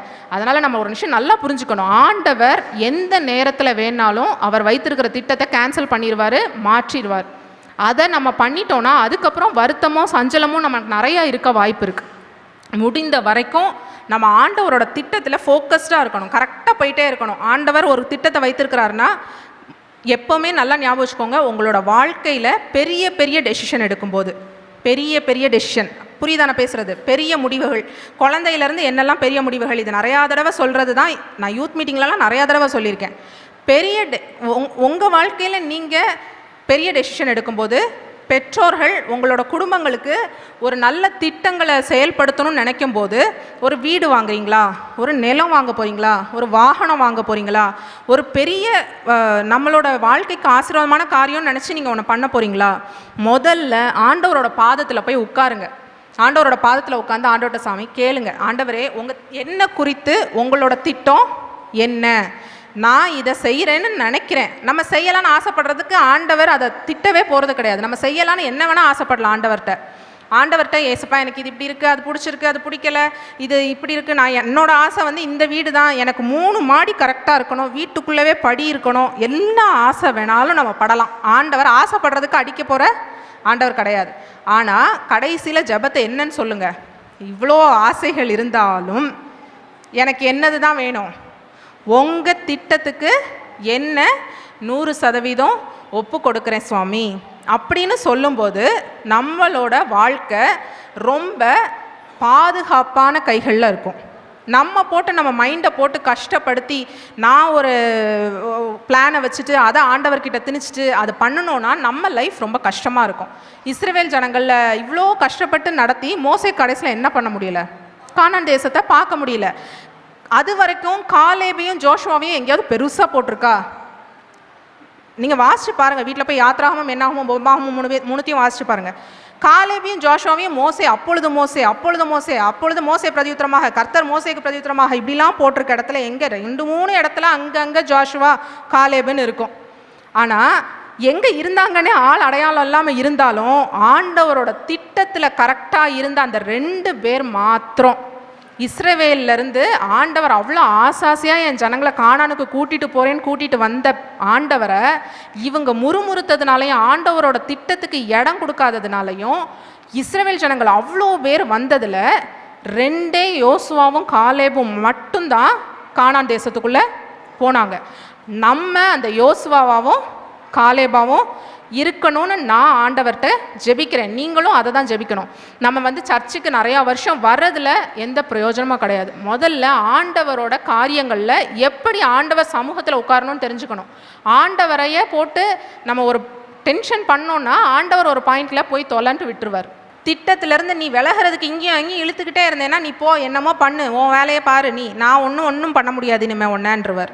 அதனால் நம்ம எப்படி மோசே வந்து எவ்வளோ நல்ல தேவனுடைய மனிதனாக இருந்தாலும் ஒரு காரியத்தில் அவரோட திட்டத்திலேருந்து ரொம்ப மாறும்போது ஆண்டவர் என்ன சொல்கிறார், அந்த திட்டத்தை கேன்சல் பண்ணிட்டார். அதனால் நீங்கள் இங்கே இருக்கிற ஒவ்வொருத்தரும் இன்றைக்கி ஆண்டவர்கிட்ட ஒப்பு கொடுங்க. ஒரே ஒரு விஷயந்தான், ஆண்டவர் என்ன சொல்கிறாரு, நீங்கள் சும்மா இருங்க, நான் உங்களுக்காக உங்கள் வாழ்க்கையில் யுத்தம் பண்ணுவேன். இன்றைக்கி நீங்கள் சொல்லணும், ஆண்டவரே நீங்கள் என் கரத்தை பிடிச்சிக்கோங்க. ஆண்டவர் என்ன பண்ணணும்னா நம்ம கரத்தை பிடிக்கணும். இன்னொன்று நான் வந்து இந்த இடத்துல சொல்லணும், அம்மா அப்பாவை நான் எல்லாத்தையும் நான் செலக்ட் பண்ணலாம், நான் தேர்ந்தெடுக்கலாம். கரெக்டாக என்னோடய படிப்பு, என்னோடய ட்ரெஸ்ஸு, என்னோடய வாழ்க்கை, இன்னும் என்னெல்லாம் இருக்கோ அது எல்லாத்தையும் நான் தேர்ந்தெடுக்க முடியும். நான் தேர்ந்தெடுக்க முடியாமல் அவராக இந்த பிள்ளைய ஒழுங்காக பாப்பான்னு நம்பி அவராக ஒருத்தங்களை தேர்ந்தெடுத்து கொடுத்த 2 பேர் யார் தெரியுமா? எங்கள் அம்மாவும் எங்கள் அப்பாவும். கணவனை கூட நான் தேர்ந்தெடுக்கலாம். நிறையா பேர் ஃபோட்டோவை காட்டுவாங்க, இதில் எது பிடிச்சிருக்குன்னு சொல்லுன்னு, இவன் நல்லா இருக்கானே, இவனை ஓகே சொல்லலான்னு நம்ம சொல்லலாம். கரெக்டாக? ஆனால் அப்படி நான் தேர்ந்தெடுக்க ஆப்ஷனே இல்லாமல் ஆண்டவர் எனக்காக கொடுத்த 2 பேர் யாருன்னா என்னோட அம்மாவும் அப்பாவும். அப்படி தான் உங்கள் எல்லாருக்கும் உங்கள் அம்மாவும் அப்பாவும். சரியா? அவங்க என்ன பண்ணுற மாதிரி தெரிஞ்சாலும் அவங்க ஆண்டவர் உங்களுக்காக கொடுத்த கார்டியன் ஏஞ்சல்ஸ், தேவ தூதர்கள், உங்களை பாதுகாக்கிறதுக்காகவும் உங்களை வளர்க்குறதுக்காகவும். அந்த பெற்றோர்கள் சொல்கிறத எப்போவும் கேளுங்க. பெற்றோர்களுக்கு கீழ்ப்படிந்திருக்கிறது தான் பைபிளில் ஆண்டவர் சொன்ன கட்டளைகளில். வேறு ஏதாவது இருக்கா? உன் கணவனுக்கு கீழ்ப்படின்னு இருக்கா 10 கட்டளையில்? ஆனால் பெற்றோருக்கு கீழ்ப்படின்னு இருக்குது. வேறு வழி கிடையாது நமக்கு. பெற்றோர்களுக்கு கீழ்ப்படுகிறது தான். யூத்தாக இருந்தாலும் பெரியவங்களான கல்யாணத்துக்கு அப்புறம் அடுத்த வசனம் மாறிடுது. சொல்லுங்கள் பார்க்கலாம் லேடிஸ், அப்படி ஒரு வசனம் இருக்குது தெரியுமா? எனக்கு ரொம்ப கஷ்டமாக இருந்த ஒரு விஷயம் அதுதான். பெற்றோருக்கு கீழ்ப்படி, கல்யாணம் முடிகிற வரைக்கும் பெற்றோருக்கு கீழ்ப்படின்னு வசனம் போட்டிருக்கே, இல்லைனா உன் ஆயுஸ்னால் அல்ப ஆயுஸில் போயிடுவேன்னு போட்டிருக்கே அப்படின்னு சொல்லி அவங்களுக்கு கீழ்ப்படிஞ்சிக்கிட்டே இருந்தேன். கல்யாணம் முடிஞ்ச பிறகு பைபிளை திறந்தா கணவனுக்கு கீழ்ப்படின்னு போட்டிருக்கேன். அடப்பாவிகளா, இதுக்கப்புறமும் நான் கீழ்ப்படிஞ்சு தான் இருக்கணுமா, நானா எதுவும் செய்யக்கூடாதா அப்படின்ட்டு எனக்கு என்ன ஆயிடுச்சு, ஷாக் ஆயிடுச்சு. கஷ்டம் தானே நமக்கு. ஆனாலும் ஆண்டவர் அப்படி தான் சொல்கிறாரு. ஏதோ நம்ம கிறுக்குத்தனமாக பண்ணுவோம் போல், அதனால தான் யார் கீழ்ப்படிஞ்சு இருக்க சொல்லிட்டாரு ஆண்டவர். கணவனுக்கு கீழ்ப்படிஞ்சு இரு, அவ்வளோதான். அப்படி இருந்தால் தான் நீ என்ன பண்ண முடியும், பொழைக்க முடியும் வாழ்க்கையில். அப்படி தான். சரியா? அதனால் நீங்கள் என்னெல்லாம் வாழ்க்கையில் நினைக்கிறீங்களோ, பெரிய டெசிஷன் எடுக்கிறீங்களோ, அதில் அப்படி இருங்க. நான் ஒரே ஒரு ஜபம் தான் அங்கே பண்ணுவேன். ஆண்டவரே, நான் அப்பத்துலேருந்து இப்போ வரைக்கும் அந்த ஒரு ஜபம் தான். ஆண்டவரே, நான் கண்ணை முடிக்கிறேன், என் கையை நீங்கள் பிடிச்சிக்கோங்க, நீங்கள் என்னை கூட்டிகிட்டு போயிருங்க, நான் பிரச்சனையே இல்லாமல் என்ன பண்ணிடுறேன், வந்து சேர்ந்துடுறேன். எனக்கு கையை பிடிக்கிறதுக்கு உங்கள் கையை பிடிக்க முடியாது. அதனால் நான் யாரை நம்புகிறேன்னா, நானே சூஸ் பண்ணாமல் நீங்களாக சூஸ் பண்ணி எனக்கு 2 பேரை கொடுத்துருக்கீங்க பார்த்தீங்களா, அந்த 2 பேரையும் நான் கண்ணை மூடிட்டு நம்புகிறேன்னு சொல்வேன். அவங்க என்ன சொன்னாலும் ஓகே. எங்கள் அம்மா அப்பா காலேஜ் படிக்கும்போதே என்கிட்ட சொல்கிறாங்க, காலேஜில் முடிச்சுட்டு நான் வர்றதுக்கு முன்னாடியே சொல்கிறாங்க என்கிட்ட, பாப்பா நீ இங்கே வந்த உடனே உனக்கு பயோடேட்டா போடுவோம். அவங்க வந்து டைட்டசி உனக்கு நான் பயோடேட்டா போடணுமா, போடலாமாம்மா அப்படியெல்லாம் என்கிட்ட யாருமே கேட்கலைங்க. உனக்கு என்ன பண்ண போகிறோம், நீங்கள் வருவ பாப்பா, நீ வந்த உடனே இந்த பயோடேட்டாவை அப்டேட் பண்ணி கிறிஸ்டியன் மேட்ரிமோனி ஜீசஸ் கால்ஸில் நீ போட்டுறணும். சரிப்பா, சரிம்மா, ஓகே, அவ்வளோதான். அப்படி தான் நான் அவங்கள நம்பினேன்.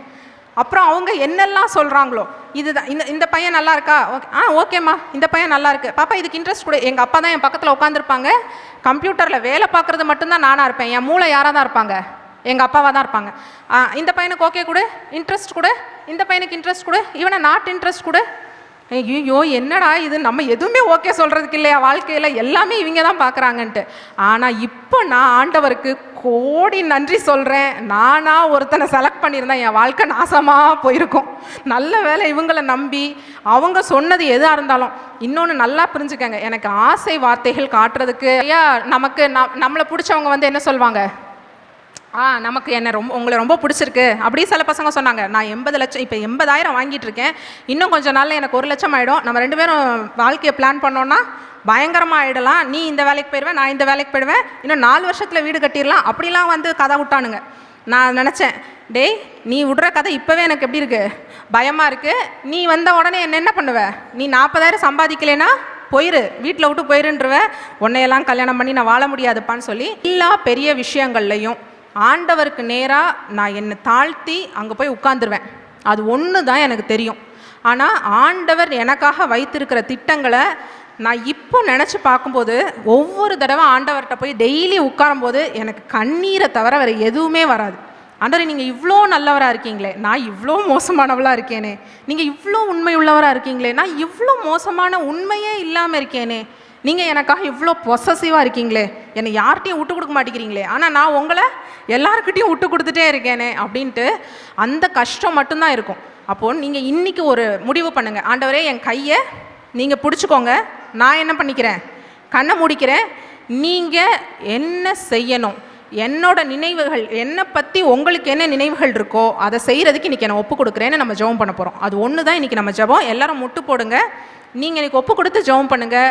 கர்த்தர் உங்களுக்காக யுத்தம் செய்ய ஆரம்பிச்சிருவார். நாளிலே உம்முடைய வார்த்தையினால் எங்களை ஆசீர்வதித்து உம்முடைய சித்தத்தை அறிந்து கொள்ளவும், உம்முடைய விருப்பத்திற்கு எங்களை விட்டு கொடுக்கவும், எங்களை கற்றுக் கொடுத்த தயவுக்காக உம்முடைய பாதத்தில் விழுந்து உமக்கு நன்றி செலுத்துகிறோம்.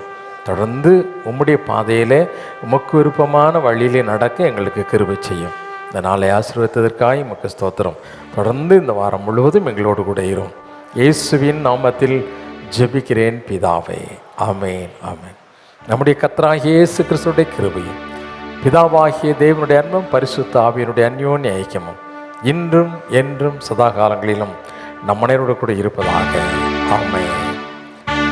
தேவ ஆசீர்வாதத்தோடு அடியாரை அனுப்பும், வார்த்தை என்னும் அப்பத்தாலே போஷித்து வளர்த்தியும், இப்போதும் மை தேடி வந்து மனதார போற்றினோம், மோட்சலோகத்து கழித்து உம்மை வாழ்த்தி தொழுவோம். ஆமென். என் ஆத்துமாவே கர்த்தரை ஸ்தோத்திரி, என் முழு உள்ளமே அவருடைய பரிசுத்த நாமத்தை ஸ்தோத்திரி. என் ஆத்துமாவே கர்த்தரை ஸ்தோத்திரி, கர்த்தர் செய்த சகல உபகாரங்களையும் மறவாதே. ஆமென், ஆமென். ஹல்லேலூயா, ஹல்லேலூயா, ஹல்லேலூயா. God bless you. Amen.